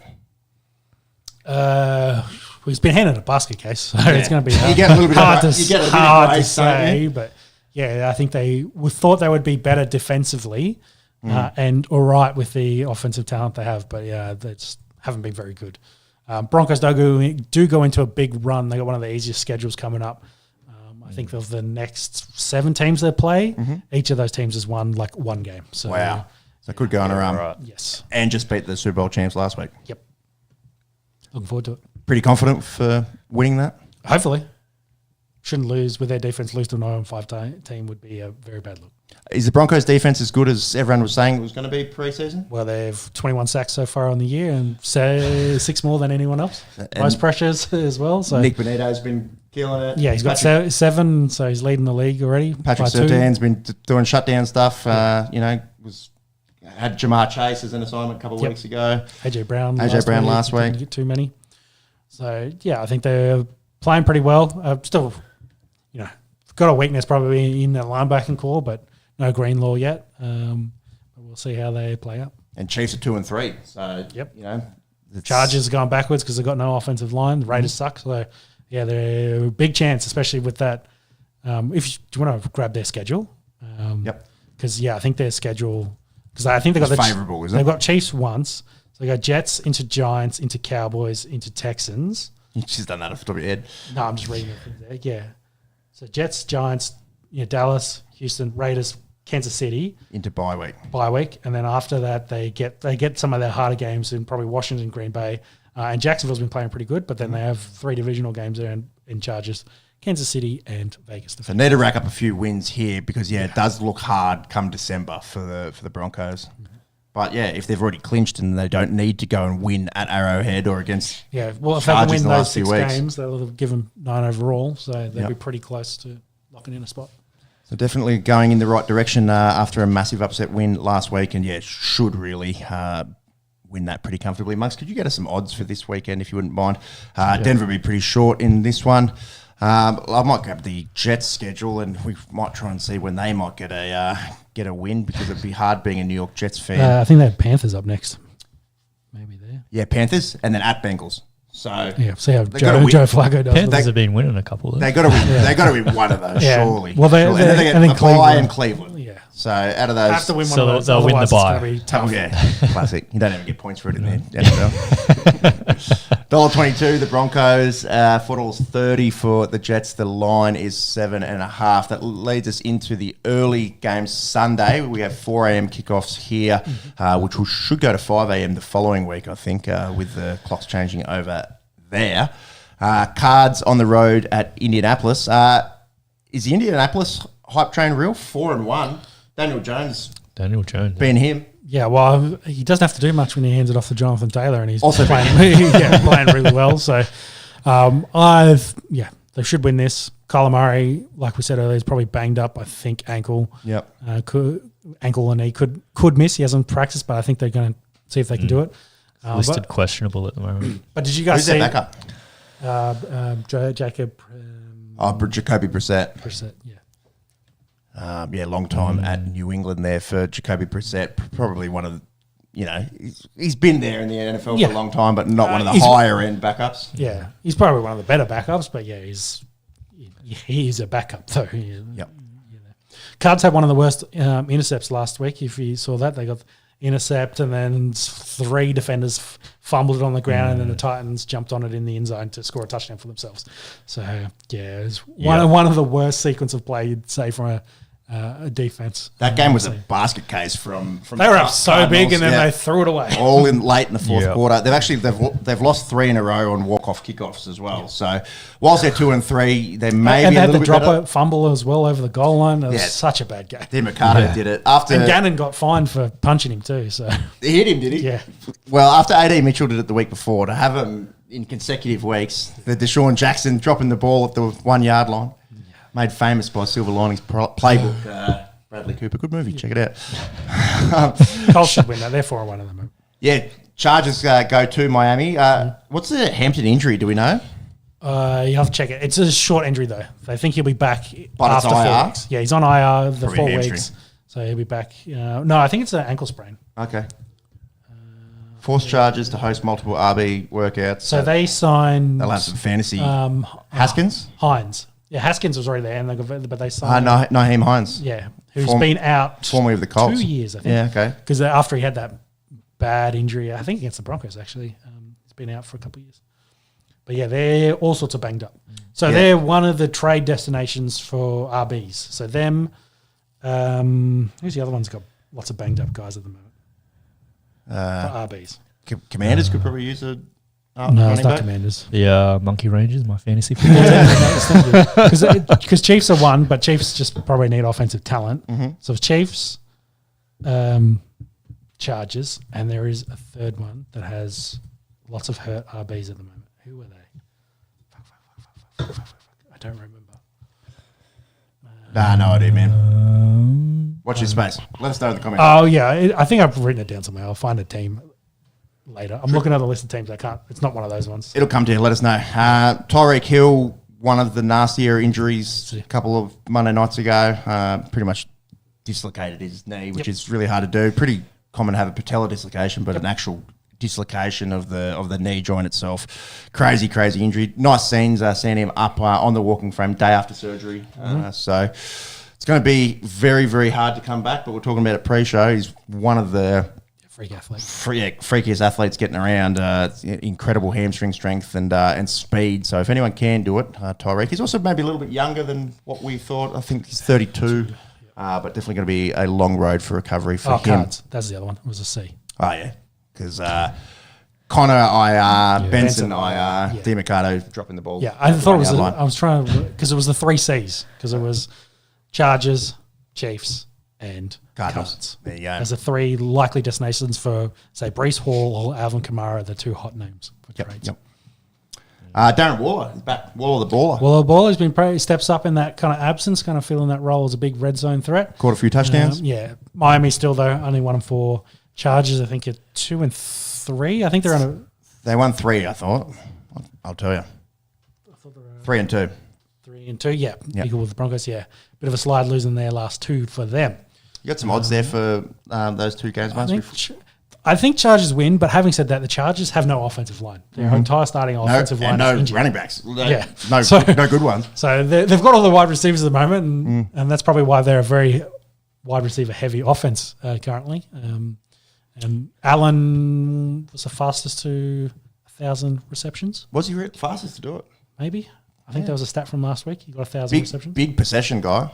Yeah, I did see that he got the 4 figures. I didn't know if he was the fastest, but I'd definitely believe it. There's so many stat lines of him having 11 catches for 95 yards, just getting bulk receptions. $1.50 for the Chargers, $2.57 for Miami. Line is 3.5. And in that Cards game, the Cards are long at $4.10. $1.24 for the Colts. Watch that space. If Kyler starts, maybe that comes in a little bit. Line 7.5. Yep. New England at New Orleans. New Orleans get off the nudie run last week with a big comeback really against the Giants. Spencer Rattler got his first win. So I think he was 0-10, goes to 1-10 or 1-11, something like that. Yeah, pretty close to that. Kamara going to get traded? Well, there's a lot of rumours. Miller's kind of stepping up, and the free Kamara chat, and there's potential for one of those 3. So he's one of those names as a vet dude that potentially could be moved. Had a little ankle scare, I think. Yeah, he's been limited the last 2 days. So, younger than you think as well, 30. Yep. Although 30 for running backs, we do know. Old, so. Yeah. Go back to the New England. They got off their nudie run as well a little bit. Beat the Bills at long last. So, a pretty impressive game. Drake May hadn't been a team over 500. And then they go out and beat arguably the best team in the AFC. So, massive coming out party for Drake May and the Patriots to win away at Highmark in the Bills wideout. Pretty crazy. We didn't mention at the start, the AFC I think is looking a bit weak in comparison to the NFC. And that's probably due to a bunch of high-name quarterbacks being injured as well. So. Yeah. I don't know if it's because there's pretended, like the Colts and Jags both 4-1. Yep. I think the Jags beating the Chiefs on Monday Night Football. Can maybe start to believe the hype. Their defense looks pretty good too. That Colts defense, has only given up 89 points in 5 games. So, yeah. They scored 163. So, yeah, maybe starting to think they're the real deal. And obviously, the Bills copying a loss at home hurts for them, but I'd be very, very surprised if they're not a deep playoff team this year. No. I think New England gets past the Saints in this week. I think they'll be pretty short. If you wouldn't mind bringing up those odds there, Monks. New England, even though they are away, $1.53, $2.50 for the Saints, 3.5 the line. Spencer Rattler maybe filled with confidence after getting his first career win. All right, Cleveland go to Pittsburgh. They finally traded Joe Flacco. So we spoke a couple of weeks ago about, Joe Burrow going down and Jake Browning and how long will they persist with Jake Browning. He pushes the ball downfield, Jake Browning, but he turns it over a lot as well. So they bring in Joe Flacco. Cleveland get rid of one of their 18 quarterbacks. You've got they're actually still paying 11 quarterbacks. I believe the stat that I saw that they've got 11 quarterbacks on the books currently from guys that have been through, and they've rotated quarterbacks like crazy. So they had 4 guys to start the year. So they had Flacco, Sanders, Gabriel, Watson, and someone else. Kenny Pickett? Yeah, something like that. So an 8 there. Potentially playing 8. They have $41.6 million allocated to 8 different quarterbacks, and only 2.3 of that is on active players. That's the crazy stat. Yeah, well, so this is the dead cut. Yeah. So, So Pickett, Pickett. Robson, and Dorian Thompson-Robinson, they're still playing. Jameis is still playing. Well, they're still playing Watson as well. They're still got He's eating most of it, isn't Yeah, he? you've got Gabriel and Bailey Zappa's Bailey just Zappa, coming he's in. on practice squad. Yeah. So And they've got heaps. Sanders as well. Such a Gabriel, Cleveland thing so- to do. Yeah. Yeah. You reckon they take quarterback if they get an early draft pick? Dylan Gabriel's got a few games to try and prove it. And then as well, you know, if Dylan has 3 bad games, does Sanders get a run? Yeah, exactly. So, well, there had been some rumours that Zappi's going to be moved up to be the backup because he's more of a veteran than, say, Sanders is. So they don't run out 2 rookies. So, He won a few games with New England. yeah. I think and flip side Pittsburgh, they've been quiet achievers. So they've been playing pretty well. Rogers not turning it over much. Their defense is good. Yeah, all the news for them is they're looking for wide receiver help. I think Austin's been a bit injured, but I think they want something else to support DK. Yeah, how about Pickens going to the Cowboys and looking like an absolute weapon as well, with Dak throwing in the ball, probably a little bit different than the receivers, than the quarterbacks, I should say, that he's had at Pittsburgh prior to Rogers going there. So Pittsburgh looking like they'll win the North unchallenged. So Well, they're 3-1. Bengals are 2-3, but have lost 3 in a row. And Joe Burrow, we're talking about a pre-show. They're talking about 3 months. If they continue to lose games, do you bring him back? Yeah, I suppose if they're a sniff for playoffs, yes. Yeah. But if they've only won a handful of games, Yeah. maybe you don't risk it. and you look at the Ravens, they've lost 3 in a row, and Lamar's probably not playing this week as well, so they're struggling. So. How's the defense for the wild. Ravens? They've Have you seen their injury 100, report? 177 points. I think most of their starters aren't playing. So Off the top of my head, amongst, if you wouldn't mind, scrolling down to that, Yeah, Roquan Smith, Marlon Humphrey. most of their lines are gone. They just traded a bloke to the Chargers. So. Matabuke, starting defensive tackle, a good player. Broderick Washington. Yeah, they're banged up. And then on the offensive side of the ball, they haven't had their fullback, Patrick Ricard, which is interesting because Derrick Henry hasn't been doing stupid numbers since week I one. think they've been behind a fair bit too, so makes it It's a hard. game situation, and he's not in there on the obvious passing downs, is he? To finish up on this Cleveland game, they did trade Greg Newsom during the week for Tyson Campbell from the Jags. So they basically flipped starting corners, mainly I think to do with contracts. So I think Campbell had most of his big contract already paid out, and instead of paying Newsom, they get a cheaper deal essentially. So that also happened. I think Pittsburgh will win this easy. $3.27 for the Browns, $1.37 for the Steelers. The Browns' defense is pretty nasty though. So They'll keep him in it, but we'll see. We'll see if Old Man Rogers can survive some of those Myles Garrett hits. Yeah, some of those ones are borrowed week one. Dallas go to Carolina. Jerry Jones finds some cash for giving the man a finger. Yeah, he was giving the fans a finger, and then he said afterwards, I meant to give them the thumbs up. I got the wrong finger. It's the most boomer shit you'd think of. That's older than Boomer, man. That's some Joe Biden shit right there. Yeah, but then also, like, 250K, he wipes his ass with that. So there's not much there. Exactly. Hubbard likely to miss this game, dealing with calf. Hasn't been practicing so far, but Rico gets the revenge game against Dallas, who quietly had a 1,000-yard season last year for them. So he's Dallas supposedly, I believe, are the worst against the run, and he said, look out after getting 200 against whoever they played last week. $1.56 for Dallas, $2.44 for Carolina. Interesting game. It was talking like at the start of the year, and no one really had high expectations for Dallas. Hard in the NFC East, of course. Driven by Dak. Like Dak, big difference. They've been good on offense. Yep. Yeah. Javonte Williams been Defense, so, but offensively definitely going well. And Javonte Williams has been a really good signing for them. Yeah, I think Lamb's another week away as well. Seattle, Jacksonville. This is 2 teams that are looking pretty good. Jags 4-1, 3 on the trot. Just beat the Chiefs in prime time, and Sam Darnold, just Pretty good doing enough. so. Yeah. Seahawks defense has been pretty good, I think. Yep. So they're 3-2. I think the odds reflect it. That's going to be a pretty close game there. What have the Seahawks given up from a points perspective? 105. So not crazy good. They've scored 146. So that's probably the offense that's carrying them more so than the defense. Jackson Smith and Jacobs pretty good. Yep.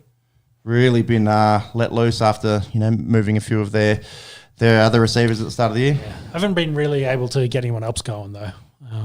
Like Cup's hasn't done a lot, and Horton's a rookie kind of filling in. So Although for a fifth rounder, Horton hasn't been too bad. yeah, exactly for a Good return. But He's taken one to the house and one nearly. But he's not putting up huge you'd expect.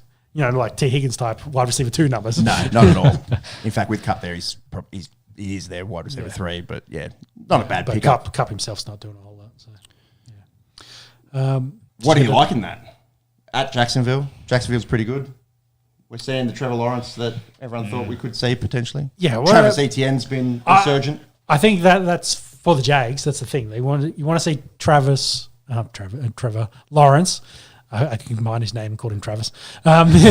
You want to see Lawrence connect with Thomas and Hunter probably a bit more. Thomas has been real quiet. Yeah. Okay, had a better game against Kansas City, but you need to get back into that rhythm with them. Brian Thomas is wide receiver 44 at the moment in terms of yards, 244. And Hunter's had a lot less than them, so and hasn't found the end zone yet, Brian Thomas. But that maybe is just testament to how well they're running the ball and playing good defense. Yep. You see Travis Hunter's catch downfield, crazy. Travis Hunter, yeah. Yeah. So it's just getting him coverage. some more opportunities. Because I think they started off playing him a lot of snaps on both sides of the ball, and then they kind of pared back his whole snaps across, and they've been building him back up again. So hopefully he'll get a bit more involved in this one. Credit to their O-line as well, Jacksonville. Trevor Lawrence falling over not once but twice. They've got enough protection for him to then get up and roll out to the left and run in the game winner. Chris Jones getting roasted in all the memes. Say to his face. The last game in the early slate, the LA Rams go to Baltimore, $1.24 for the Rams, $4.10. Likely no Lamar Jackson. We ran through some of that injury list for the Ravens. Going to be hard. And how about Puka Nacua? He's going mental. Yep, setting all the records. Was he the only receiver with 50 receptions through 5 weeks? Yep, so the first to get 50 in the first 5. He has 52 receptions for 588 and 2 touchdowns. Is wide receiver 1 by a length across most metrics, just not the touchdowns, but catches, yards, fantasy points. 4 targets. Is there anyone comparable? 62. No, I can sort it by there. He might be 20 more than anyone else. Oh, no, Olave's actually had a heap. CMC. Yeah, same. Wow. CMC's wide receiver 3, bro. for targets. For targets. He's got 3 receiving touchdowns. Yeah, he's got 39 receptions there, so he's doing all right. Yeah. Jake Ferguson, shout out. He's tight end 1 by a ways as well. So going back to how well Dak's playing. But my point is the conversion rate there is huge, and the average of 11.3 is pretty good. Yeah. Nuts. Yeah. He's got 117 yards per game. He's on track to break all kinds of record. Please, football gods, no injuries for Puka. Would love to see him, Well, no injuries for Stafford. I think that's the big one. Yeah. For that Rams team, he is very integral. Yeah, he's still pretty good at football, Matthew Stafford. They're pretty heavy favourites in this as well. $1.24 to Baltimore's $4.10. Yeah, I can't see it. If Cooper Rush is their starting quarterback, I cannot see the Ravens winning that. And then the Ravens go to 1-5, and you're starting to think, can they turn this thing around? Yeah. It's going to be really hard. Let's look at Ravens' schedule. When are they getting a win? Let's assume Lamar's back after this week, and then they go to Bears. They probably could beat Bears, Dolphins, Vikings, Browns, Jets. That's a pretty good run for them. See you at the Super Bowl. Turning the ship around. They could definitely get healthy, but if they get healthy, very favourable run of games over the next month and a half. So maybe not. Let's not give the division just to the Steelers just yet, but it's going to be hard to do from 1-5. That's for sure. Yeah. So then we go into the afternoon games. We get Tennessee Titans taking on the Raiders in a bit of a poo fest. Yeah, Raiders lost 4 straight. Gino's been struggling for throwing them. some picks, isn't he? And the Titans got their first W in that wild cards game. Mm-hmm. I think Titans might have sneaky value in this. Just the Raiders just have been bad, but they just need to turn. Janty needs to turn up, and then Crosby might have a big game, and the Raiders might right the ship a little bit. But I'm surprised they're how short they are in that. The $1.45 to $2.79 is what I'm referring to. The Geno numbers are not good. So he's thrown 6 touchdowns, 9 intercepts. Quarterback rating of 75 is one of the lower ones there for starting 16 QBs. sacks as well. Yep, getting sacked a bit. Who's their backup? Because I think O'Connell is on injured reserve. It's I'm not pretty Minshew? sure. Nah, Minshew's at the Chiefs now. Yeah. Someone else. It's not. You said it wasn't Connor, was it? O'Connor. Nah, O'Connell's on injured reserve. It's Kenny Pickett, Kenny who we Pickett's talked about before. So moved was over at the from Browns. Cleveland. Yeah. They had to get rid of one of their 8. So there you go. The Browns are paying for his contract. I don't know. Gino keeps turning the ball over. Who knows? Yeah. Oh, well, I think he's a Pete Carroll favourite son, so I think he'd be right. But yeah, they haven't been doing too good. And maybe Titans sneaky value there. Titans defense isn't bad. I think that that's sneaky value there because I just don't think the Raiders are overly good. It's per game. Ignore this one. Bengals are $8 at Green Bay, $1.08. That is too short for mine in the NFL, given that we've already seen some crazy upsets This last could week. be a trap game for the Packers because Flacco might come in there and just unlock Higgins and Chase and then just throw 400 plus yards. The line's I 14.5. don't see it happening, but yeah. If you want to put a tenner on it, you can win 8-1. Packers coming off a bye. 2 days notice is Fairly Flacco, healthy so. as well. Yeah, trying to learn the offense in a couple of days. But that might be good for them. Like there's no tape there for the Packers. It'll be interesting. Packers been good. Otherwise, coming off the bye. Josh Jacobs been good. I saw this stat because of the Browning intercepts. Chase had more solo tackles than Micah Parson did so far on the season. So. On the season? Yeah. He was leading them for tackles at once. He had 3 and he was their leading solo tackler until about the third quarter. So I think he's got 5 on the year and he's the same wild. as Micah at that point. It might have changed. So it was a funny stat, All this talk about Travis Hunter playing 2 ways, Jamar Chase playing 2 ways. For those fantasy leagues that pay 100 points for tackles. For an offensive tackle. It's usually for a quarterback tackle, but yeah. Right. But yeah, Chase is in there. Funny stuff. Yeah, Packers should be heavy favourites in this, but it's been a week. They've had a rest. We'll see how they come out. Packers 2-1-1, 1-8's too short. I think it's a trap game for them. You reckon? I feel like they've already had their trap, and losing to Cleveland hopefully was enough for them to get right. And yeah, they should be well rested after the bye. Mm-hmm. Niners go to Tampa. This is an interesting matchup here in the NFC. 2 teams that are 4-1, and the Niners are so banged up. Other than the guy that's usually banged up, CMC, who's going pretty good. Yeah, well, that's the meme going around. He's been sacrificing his teammates to stay healthy. So let's sacrifice him to our guys. Yeah, so come on, we did it in the 30s. There's been a lot of conversation about that. It's just like how he's going to run out of teammates eventually, and then what's going to be for him, but. I think it looks like Mac Jones is going to play this one as well. I think Purdy's might be another week away. He hasn't lost yet, Mac Jones, has he? No, so he's been pretty good. And what's interesting is he goes back to Kyle Shanahan, who originally skipped over him for Trey Lance. Yep. So, everyone had thought 3 that's the spot he's going to. So we were covering that draft, and we're like, whoa, they drafted Trey Lance. What the hell? Mac Jones goes to the Patriots, and then ends up there via Jacksonville, wasn't it? Yep. And then had they have drafted Mac Jones and he'd played like he has the last few weeks, maybe Brock Purdy's somewhere else. Yeah. He's not Mr. Irrelevant. So, it's quite an interesting take. But anyway, for the 49ers, they're kind of a bit banged up. Tampa a little bit as well. Bruce Irving is likely to miss as well. Bucky Irving, Evans likely to miss with his hamstring. He hasn't been training. Godwin's coming on. Of course, he's trying to build up. They are 4-1 as well. So Ibuka smash. It's. I think it's probably a bigger difference than I would expect between these 2 teams here. I think it'll be actually a closer and a pretty competitive old game. Should we talk about Emeka Ibuka? Yep. You see, Gronk trying to say his name. So good, dude. Although rich for us to talk. I think we've had a few episodes where we've had similar. He's 4th for receiving yards behind Puka, JSN, and Justin Jefferson. Pretty handy receivers in front of him. High in the touchdown numbers, though. He might be 2nd for touchdowns. Yeah, he's 5 touchdowns. I think 2nd behind Amon-Ra. Just not getting the volume, I suppose, as some of the other receivers. But yeah, off to a flyer. Yeah, Baker's been playing pretty well. Mm-hmm. That's where they are. This will be a pretty good test. Old game as well. Bucks fan here. How you feeling? Yeah. Home game? It's good test. I think, yes, San Francisco, how they've been playing, it'll be interesting to see. I think, I did see NFL power rankings or whatever had Baker as number 1 quarterback in the league. Really? At the moment, yeah. So I think his numbers have been pretty good. Baker has Fourth for yards. 10 touchdowns, 1 intercept. Yeah, that's pretty good. So his QBR is going to be crazy here. QBR's 104.4. Comparable to the others. Look at the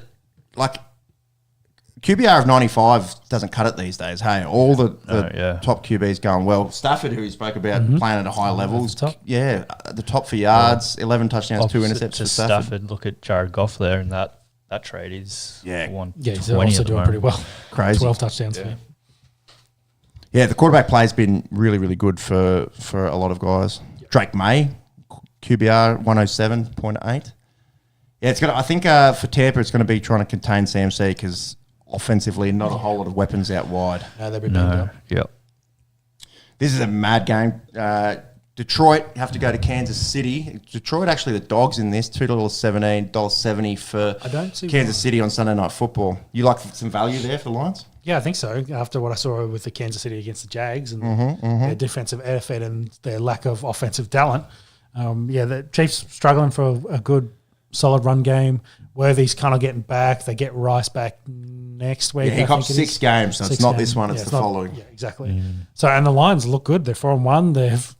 Their offense is Sonic and Knuckles are just as good as advertised, and Goff's not making issues. Just spoke about Goff's numbers. They've scored 174 points. I think that's first by a long shot. And their defense has been pretty good. I think Aiden Hutchinson's he looks back. Really good, so he looks back. So, I just think they're much further along than where the Chiefs are, and the Chiefs are kind of holding on to their window, if you would like. I think they're haven't really brought the young talent through quite yet, and they're kind of struggling all over the place.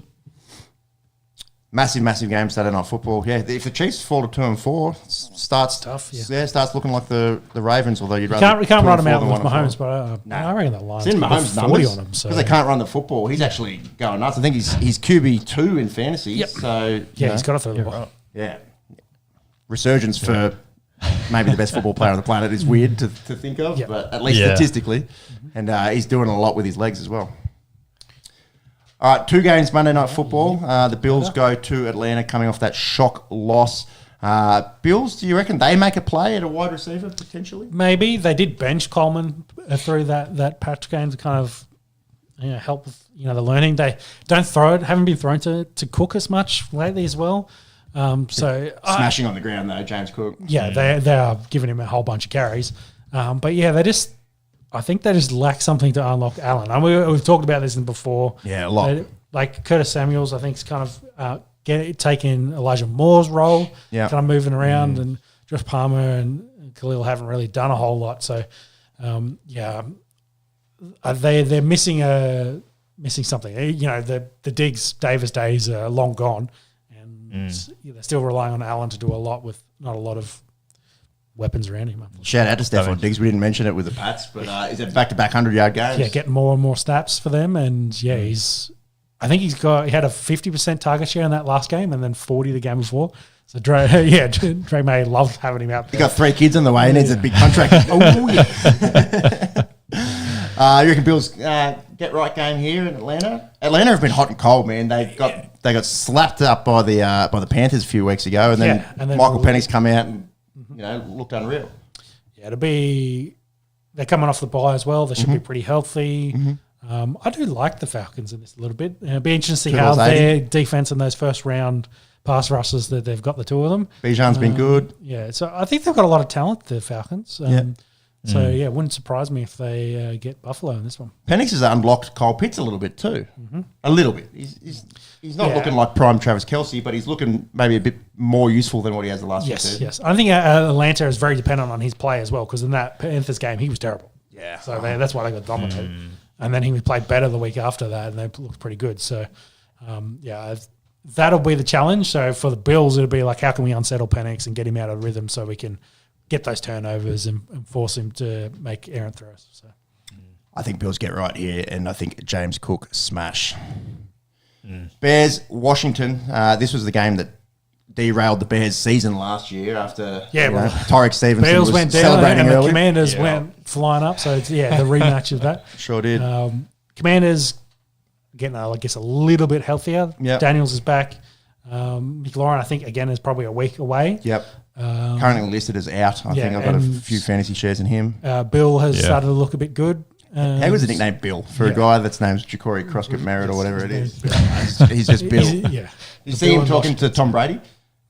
He's like full fan mode. He's like, Tom's talking into him. It's like so excited. Yeah. Like, I'm such a big fan. I'm in the NFL. Yeah. It's like little kid getting his jersey signed kind of thing. So I think he had his first kind of breakout game last week. We'll see if he gets. Yeah, and the carries. I think he got 14 carries and over 100 yards. I think he's the only back averaging over 10 yards a carry so far. So whether he 10 yards a carry. Yeah, yes. I think that was, or maybe it was just that game. Well, it's something he has that game. He's a big outlier for average. Hit the rushing there in the average. I'll give you. Let's see how much mayo I've been putting on. I reckon maybe that game. I reckon you might be on the ball. There in the middle. Let's have a look. 17. Oh, we've got all the outliers. Hang on, I'm gonna have to search for Krosky. 6.6 on the season, which is bad for a running back. So, So he's been doing pretty good average wise. So whether against a bad Bears defense, whether he can run all over them. Guess who's got the highest rushing average in the NFL this year? Puka Nacua. I confused him with McNichols. I think the 10.2. So he's also been doing pretty good for them. Washington run game's working out all right. Yeah. Only 11 carries there for him, though. So, I think they'll be too good for the Bears, unfortunately. Yeah, I think so too. And as, Chicago's been improved, but it's going to be hard in that division. And, it's big gas to go on the road, especially with the healthy Jaden Daniels. Yes, yep. Minnesota and Houston get the bye. Very good. Let's see how week 6 unfolds. It's crazy to think that we're nearly a third of the way through the regular season. Happens quick. Some big stories to watch in the NFL. Can the Ravens turn their season around? How's Joe Flacco going to go at the Bengals? Do the Bills bounce back and get right after their shock loss? How good are the Giants? They look pretty good today. Yeah. Lots of stories to watch. How fun is it watching Cam Scatterbury? Dude, him on and off the field. On and off the field. Did you see him in Fitzmagic? Fitzmagic, yeah. Ripping their shirts off in the He's fun, interview man. afterwards. Yeah, it's fun. He's fun. He is. 3 touchdowns today, so he'll be likely a top 10 running back in fantasy, I think, at the end of the week. So overall, I'm talking. I think he was ahead of Derrick Henry, Alvin Kamara. Like, there's some big names that he's already doing better than. Yep. Excluding today. Yeah. It's a young man's game, that's for sure, particularly at that position. We'll continue to follow it. It is one of our favourite sports, and we won't be talking any NBA today, but not too far away from the NBA starting. In fact, we'll probably be talking about that next pod. Mm-hmm. All right, let's go across the pond. Let's talk some round ball.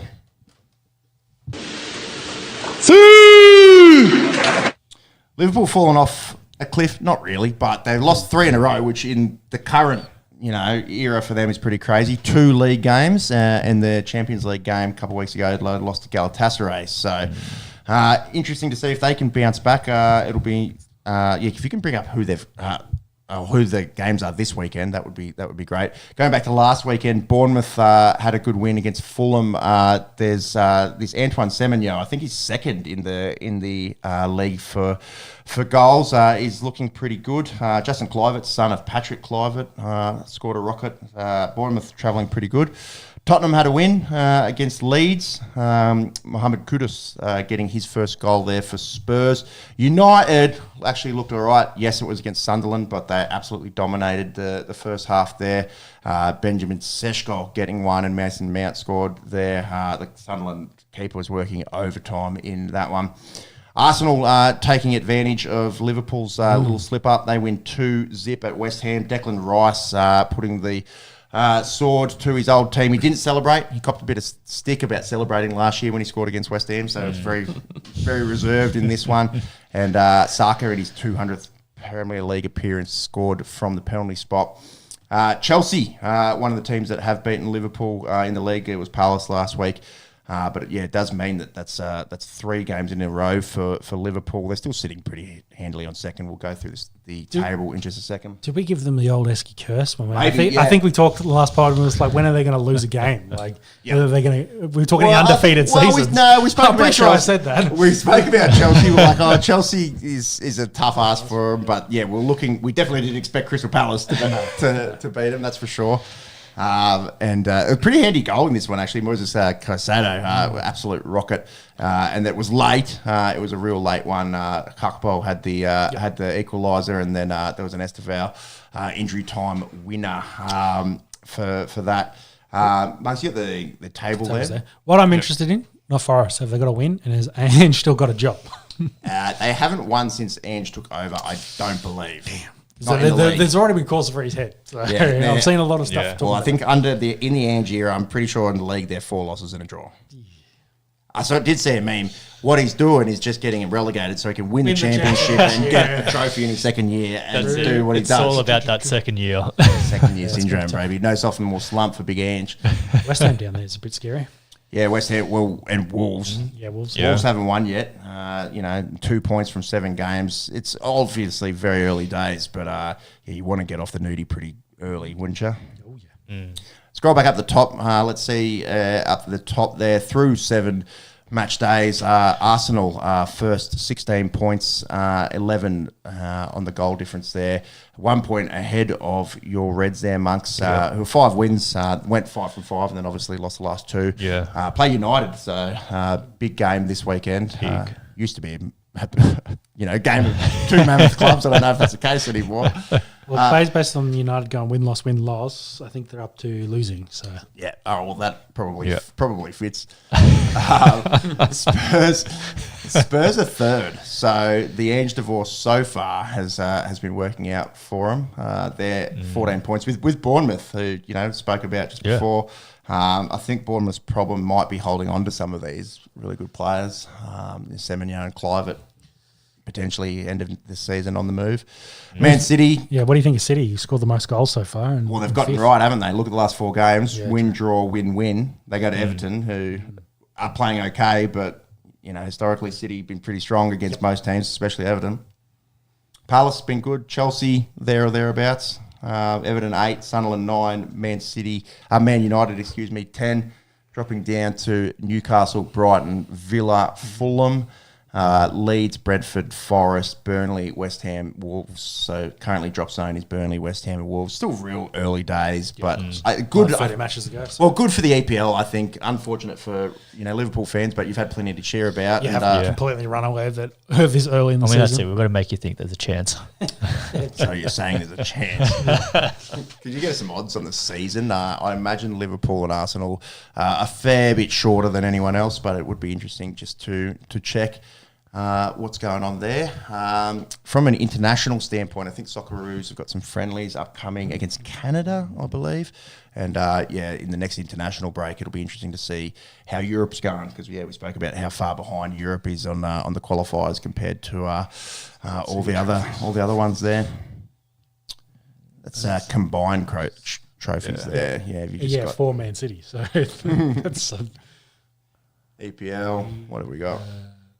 May just need to scroll down. There you go. Outright. There we go. Yeah, interesting. Arsenal maybe a bit shorter. $1.90. I think there's some value there at $4.20 for Liverpool, $4.50 for Man City. So the bookies reckon it's a 3-horse race before it blows out to 23s for Tottenham and 41 for Spurs. Mate, that's Spurs are third. Yep. $41. Expand it. What are United at? 67. So not quite triple digits. And then it blows out to 101s for Palace Newcastle. I don't think that's happening. Yeah. I don't think United or Spurs are happening, to be honest, but it's always interesting to have a look. It is. That'll do it for soccer. Should we run into a final round? We've got a few biffs to get through.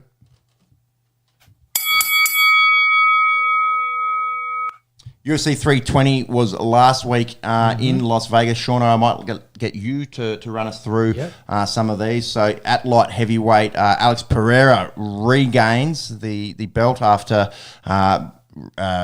avenging his loss against Magomed Ankalaev. How did you see this one? Yeah, ran through him. Minute 20 is all it took. So quick. Yeah, pushed the pace, went forward, and got the overhand right, knocked him down, and then finished it with the 12-6 elbows. Really dominant performance. Were they illegal for a little bit, the 12-6 elbow? They're the John Jones elbows, let's say. Yeah. So that asterisk is probably less of an asterisk now that they've let them come back in. Correct. So, I think if you can't get much more of a dominant win, and goes that conversation of, did he train very much for the last fight? Did he have COVID or some virus leading up to it? And I guess no action and going 5 rounds to a decision, probably leads to this was the difference. But I think it's as impressive as you can probably expect. Yeah, incredible comeback because got unanimous decision last time, didn't he, from Ankalaev, and showed that he's probably the scariest striker in the world. Getting he didn't throw it all in that fight. Like the last 3 rounds, he didn't. He was just kind of a statue, and you're wondering what was going on. So I had some rumors about Ankalaev having a rib injury leading into us. So that's his side of the story. It was like, hey, I thought this one hurt too, but I think most of the blokes fight hurt these days. So it'll be interesting to see where we go to from here, because he didn't call out John Jones in the post-match? With Rogan right after the post-fight, he did, of course, mention Arthur Jones, who unfortunately died during the week. Yeah, it was like 24 hours before. It wasn't far. Yeah. Age 39, pretty tragic. Yes. They did, though, in the press conference after it, all the interviews on TV with Chris Wyman, etc., he said he wants to fight John Jones at heavyweight at the White House card, which is locked in for the 14th of June, which is Trump's 80th birthday. And there's a lot of talk about that. It's like, why doesn't he's going on heavyweight, why doesn't he want the champion?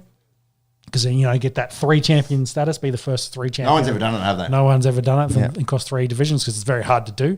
Because these, we're not boxing divisions that we're talking about here. There's a big difference. Especially to go to heavyweight. Yeah, especially go to heavyweight. To win one at 185 and then to go to 265. That's crazy. Yeah. And maybe that's what, what's his name? Silver was trying to do. Put on 40, missed by 40 pounds. True. But I think, for him, like, he weighed in at 205 and put on 30 pounds. After that, he was like 240 if we're going into that. Yeah, I think he walks around pretty big. So he walks around over 240, and John Jones is probably a 240, 250 heavyweight anyway. So they are comparable. But I think the legacy is the interesting part. And instead of doing the trilogy against Yuri Arkolov, that makes the most sense. I actually think that they should probably do a number 1 contenders fight with those two, because I don't think they've ever fought each other. So, they're both there listed as 1-1 in the rankings. So I think they should do probably that fight makes the most sense for that. And yes, you can fight Tom Aspinall, but I think Tom Aspinall unfortunately has the same problem that he had with John Jones, is he's just not that big of a draw outside the hardcores. Whereas you get potentially a retirement fight for both of them, Jones and Pereira. Pereira's not young; he's 38. That could be the big, massive fight. If you think of the franchise star at the moment for the UFC, it's probably Pereira. He's probably the biggest name of all the guys they've got on the take, besides probably Tapora at the moment, and maybe Islam if he beats Jack De La Vova and he goes to a 2-time champion. Pereira is the big face. He's the guy that knocks out everyone. Yeah. He's the guy that you market, and then you get the GOAT and John Jones. That to me makes the most sense. Yeah. Then and unfortunately Aspinall, he's kind of the best of the rest in the heavyweight division. All the previous heavyweight champs, he really didn't get to fight. That division's been held up for so long by John Jones. Like, I don't want to say the division's dead, but it's kind of restarting with him taking on Garn.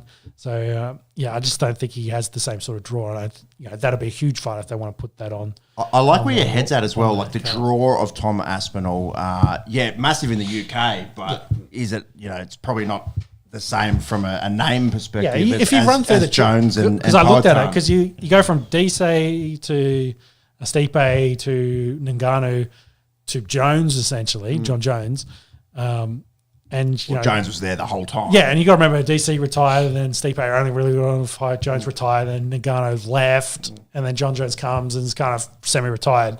Like the top of that division hasn't fought anyone recently. And, for and Jones, of course, that's like a year ago, 2 years ago, 18 months ago now. So, that division at the top end hasn't been having regular fights. So Aspinall, unfortunately, kind of best of the rest. Yep. Gets the belt as the top. Like, I'm not saying he's bad. No. I'm just saying he just hasn't been able to face the big names in that division because they've all just turned over and retired recently or just gone elsewhere. So, do you think the fact that there's no big US pound for pound guys around at the moment plays into things from a marketing and selling fights? There's none in the top 10 in pound for pound, which is crazy at the moment. We got two Aussies, Volk and JDM, but no Americans. Maybe, but having said that, they've just done a $7 billion deal or whatever it is with Paramount. It's an international sport. They have a big draw. If they want to put a big US fight on, John Jones is probably the biggest name American. And then if they want to do that Conor Chandler fight, which they're talking about, that suspension's for McGregor is basically a nothing burger because it'll finish in March. So he'll be fine to do this fight in June. So, it's a perfect time. It's exactly the same as that Sinner. Yeah, it's a Sinner suspension. That's what this is. So it's a long one, but it's a long one. It goes back to last year. So And he didn't piss hot, did he? It was for dodging tests. Is that correct? He's probably out on his Lamborghini, so his yacht. So allegedly might have pissed hot for something else. It was Conor McGregor. Allegedly. They could put that. Lines, right? They could put that fight on if they between the want. So I think they could put together a pretty good card. So that's where I think that goes. Yep. I think in the light heavyweight division, then Prohaska, who won the fight against Roundtree with a really impressive knockout, quite convincingly. in the third round.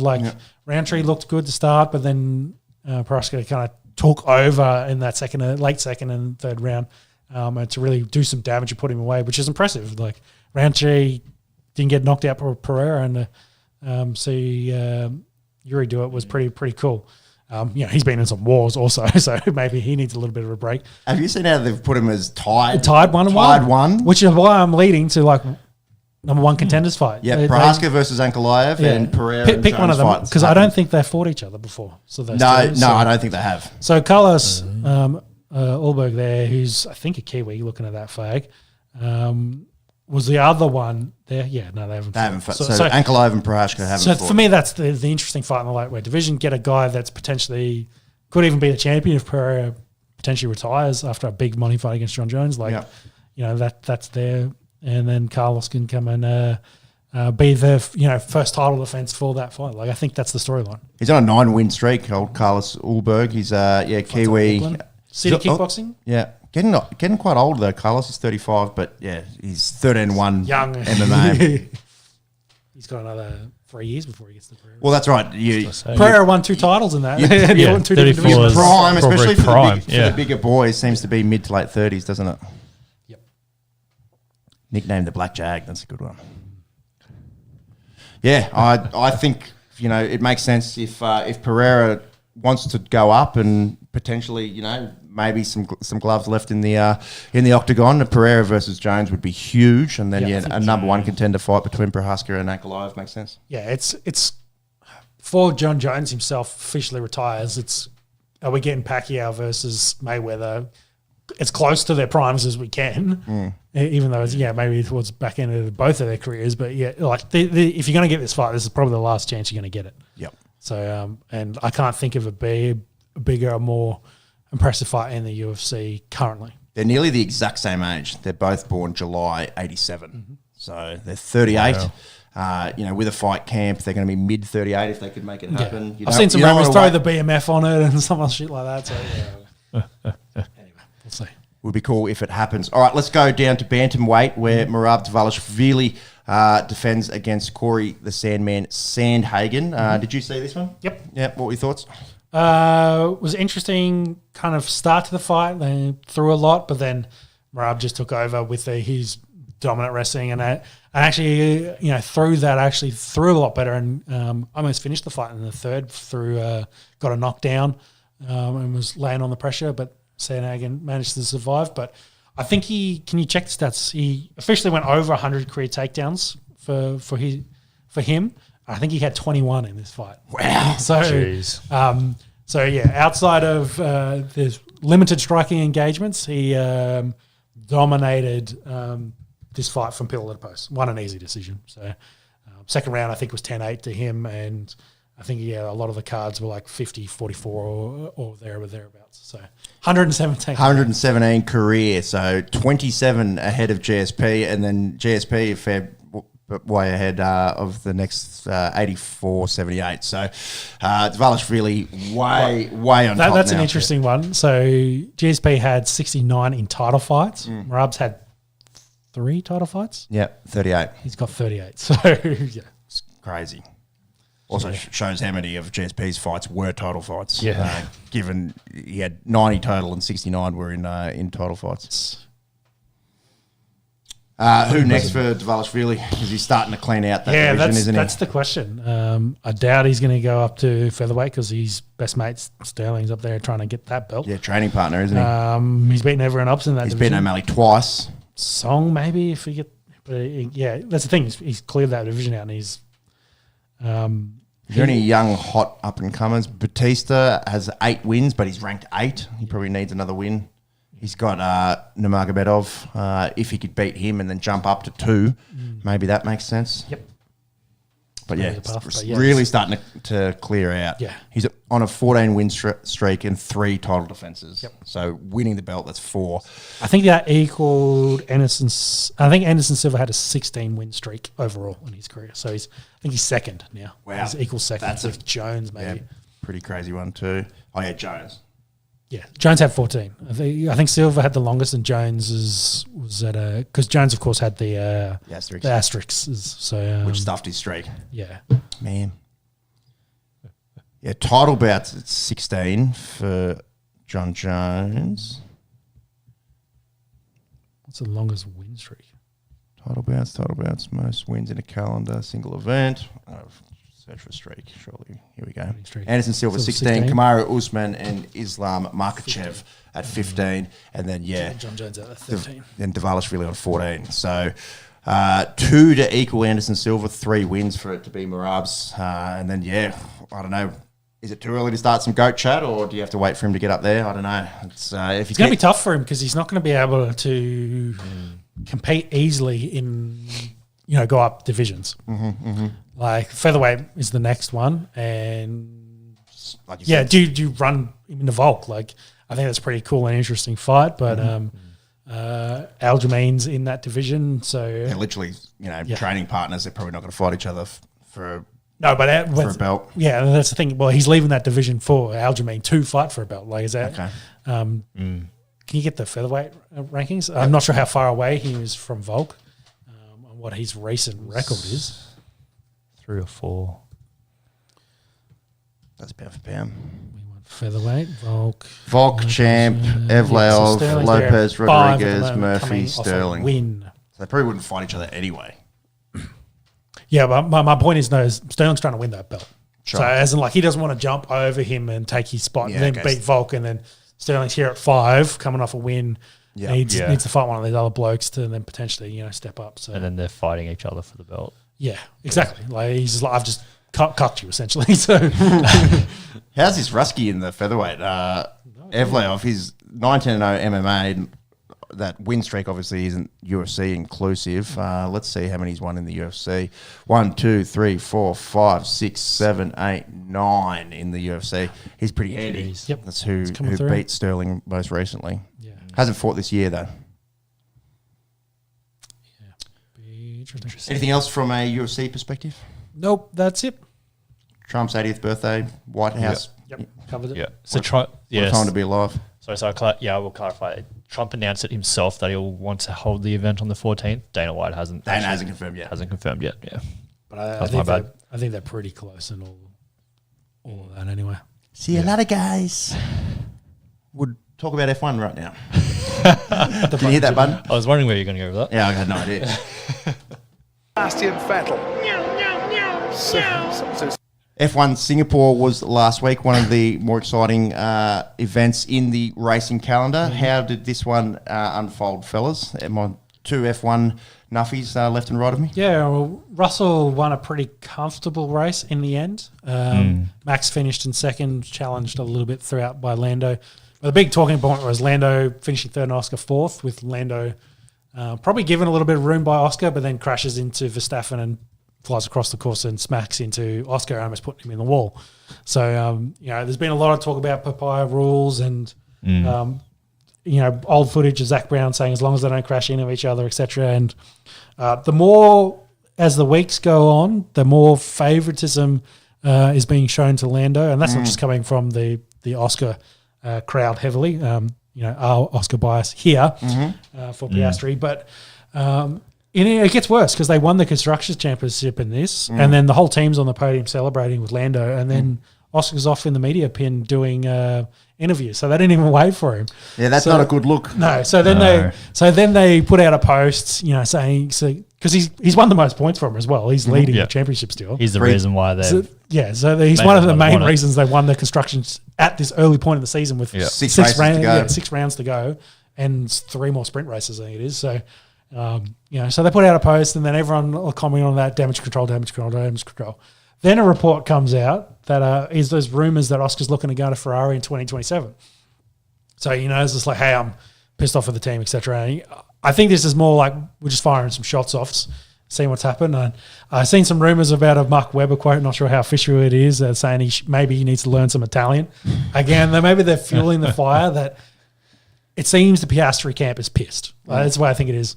And I think, from this race, let's see how gloves off the final 6 races are being, and see how nice Oscar plays with Lando, because I think he's given him plenty of room and stuff like that. But if you go throughout the whole season, so far there's a lot of Lando running into Oscar and not a lot of Oscar running into Lando.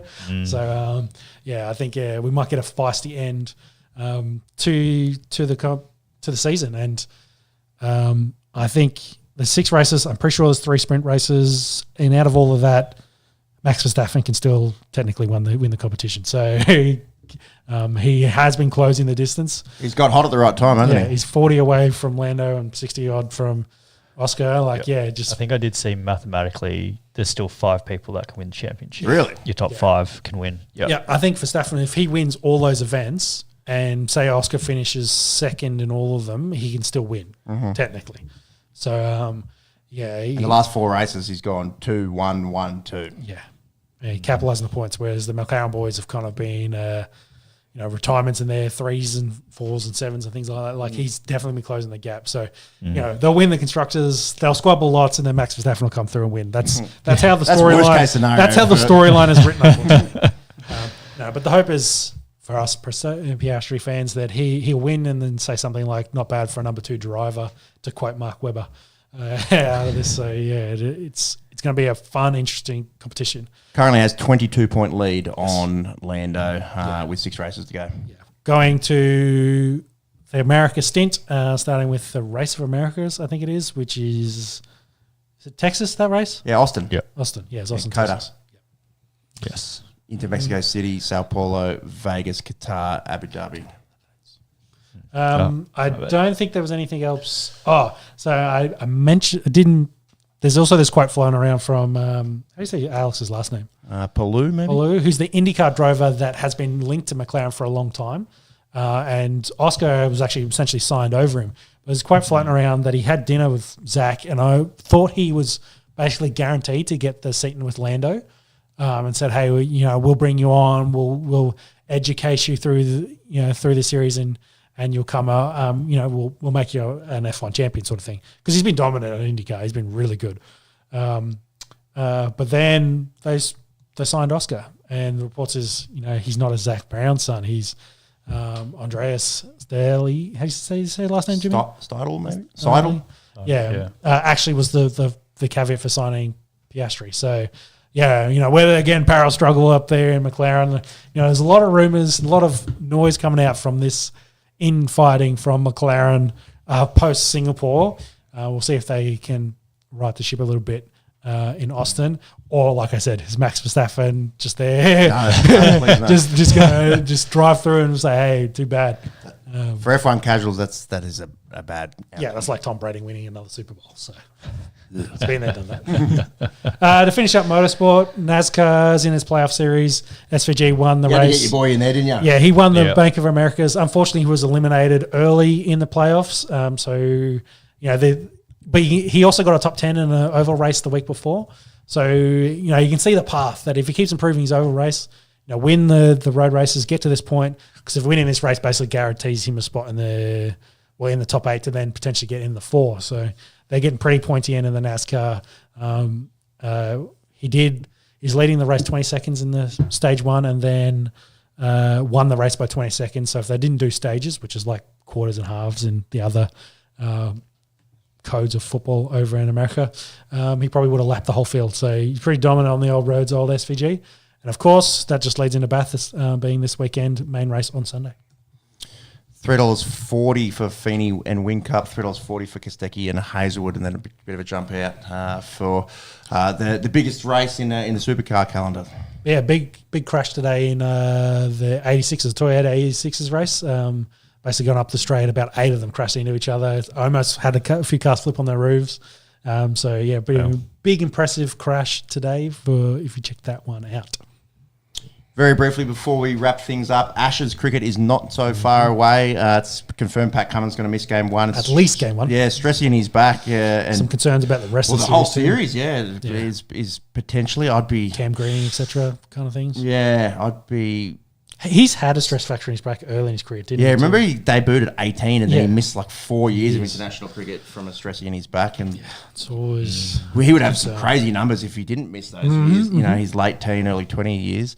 But yeah, he's certainly out for Perth and hopefully doesn't miss any more time than that. Yep. Marnus Labuschagne is in red-hot form, has 3 tons in his last 3 innings. There's across all, that's 3 different formats, I think, as well. So 2, I think. I think 2 Shield and 1 in the Matador or vice versa. But yeah, he's doing everything he can to... I'm still here. Put the hand up. That's right. To get his spot back. Obviously, Sam Constant didn't do too much in the Caribbean. It's going to be lots of speculation, I suppose. I assume he's not opening in those Shield games. So, Marnus, I think he's been batted 3. Yeah. His usual spot. So. See if you can find one because there was one from this week. So likely Boland comes straight in, Smith captain. Yeah, that's what I imagine how we'll... And then we'll see how the batting lineup plays out with Marnus in red hot form. Yep. I think Usman should hold down one of the opening spots, and then there's going to be a lot of conjecture as to the other one. We're playing both Webster and Cam Green, and that's one of the Matador ones. See if you can find where he's batting in the Shield. I think it has been 3. Because I think Kawaja and potentially Renshaw's in that team too. Renshaw got a call up to the white ball squad. There's white ball cricket starting next weekend against India as well. So obviously they try and squeeze as much as they can. Yeah, Speaking of, India's playing Test cricket right now against West Indies. Time for them. They'll be over here from next Sunday, I think, to play 5. I think they're 300 ODIs. plus 2 down at the moment. So. Yeah. Yeah. Yeah, 3. Look at that top order there for Queensland. Pretty handy. Renshaw had a ton. Kawaja 69, 160 for Marnus. What did they make total? It must have gone 612. Pretty handy. Shout out to Canberra's Benji Flores there. Batting 11, smashed 26 off 23 there. Not too bad for the big rangy red nut Benji. Good on you. And then Golf Ryder Cup a couple of weeks ago now, but it was exciting. Europe, foot on the throat kind of stuff through the first 2 days, and then there was day 3, Sunday, pretty interesting. A lot of niggle, I'd say, with Bryson there as well. Yeah. With the crowd as well. They kind of righted Bryson, and he came good right at the back end of that, kind of put him in the picture to potentially steal the win. But the crowd was feral, and it was kind of good for golf. You don't often see that in golf. Obviously, a lot to play for in the Riders' Cup. I'm definitely not condoning throwing drinks at Mrs. McElroy or using the F word, which got said by one patron. But yeah, I think Europe just had too much of a handy lead. They were up 5.5 to 2.5 through day 1, and then 8.5 to 3.5 through day 2. So really dominated in the fourth. What did it finish? Was it 11.5 to 10ish? Yeah, something like that. Can you? I think they won by like 1.5. I think it was 1.5 that they won by. See if you can get something there. But yeah, dominated some of the bigger names. Scotty Scheffler. I think lost all 4 of his first two days. Yeah, he was not good. No, I think none of the Yank boys were pretty. Big name boys were good to start the tournament. They kind of got hot real late. Scroll down. They should have one there. Was it 2? I think it's 2, 15, 13. 'Cause you got to win 15, so it's 15-13. Yeah. Yeah. So. So yeah, for it to get to 2 when it was 5.5 at one stage, pretty crazy. And I think it means Europe's actually dominated the last few years in the Riders' Cup. Yep. Geez, it'd be good if there was that much passion for what's our fake one called, the President's Cup or whatever. But it's hard. It's the rest of the world, you know. It's us and the Canadians and South Africans, and I don't know. It's hard to get super passionate about it. Yes, We're up the top. Yeah, we're up the top. Yeah, so they won the last 2. USA won in 2021. It's every 2 years, isn't it? Yeah, so from 2010, the USA has only won 2. So it's been a fair bit of Europe domination. And if you go back to the 90s and 80s, it was just America pretty much. Yeah. More 70s. Yeah, 70 dominant. Yeah, it's all USA. But yeah, obviously everyone outside of the America goes for Europe in this one. And yeah, definitely some entertaining golf. And yeah, the crowd and players giving it back to the crowd as well. Yeah. Rory saying, shut the fuck up and put it within 2 foot. That would have felt good for Rory.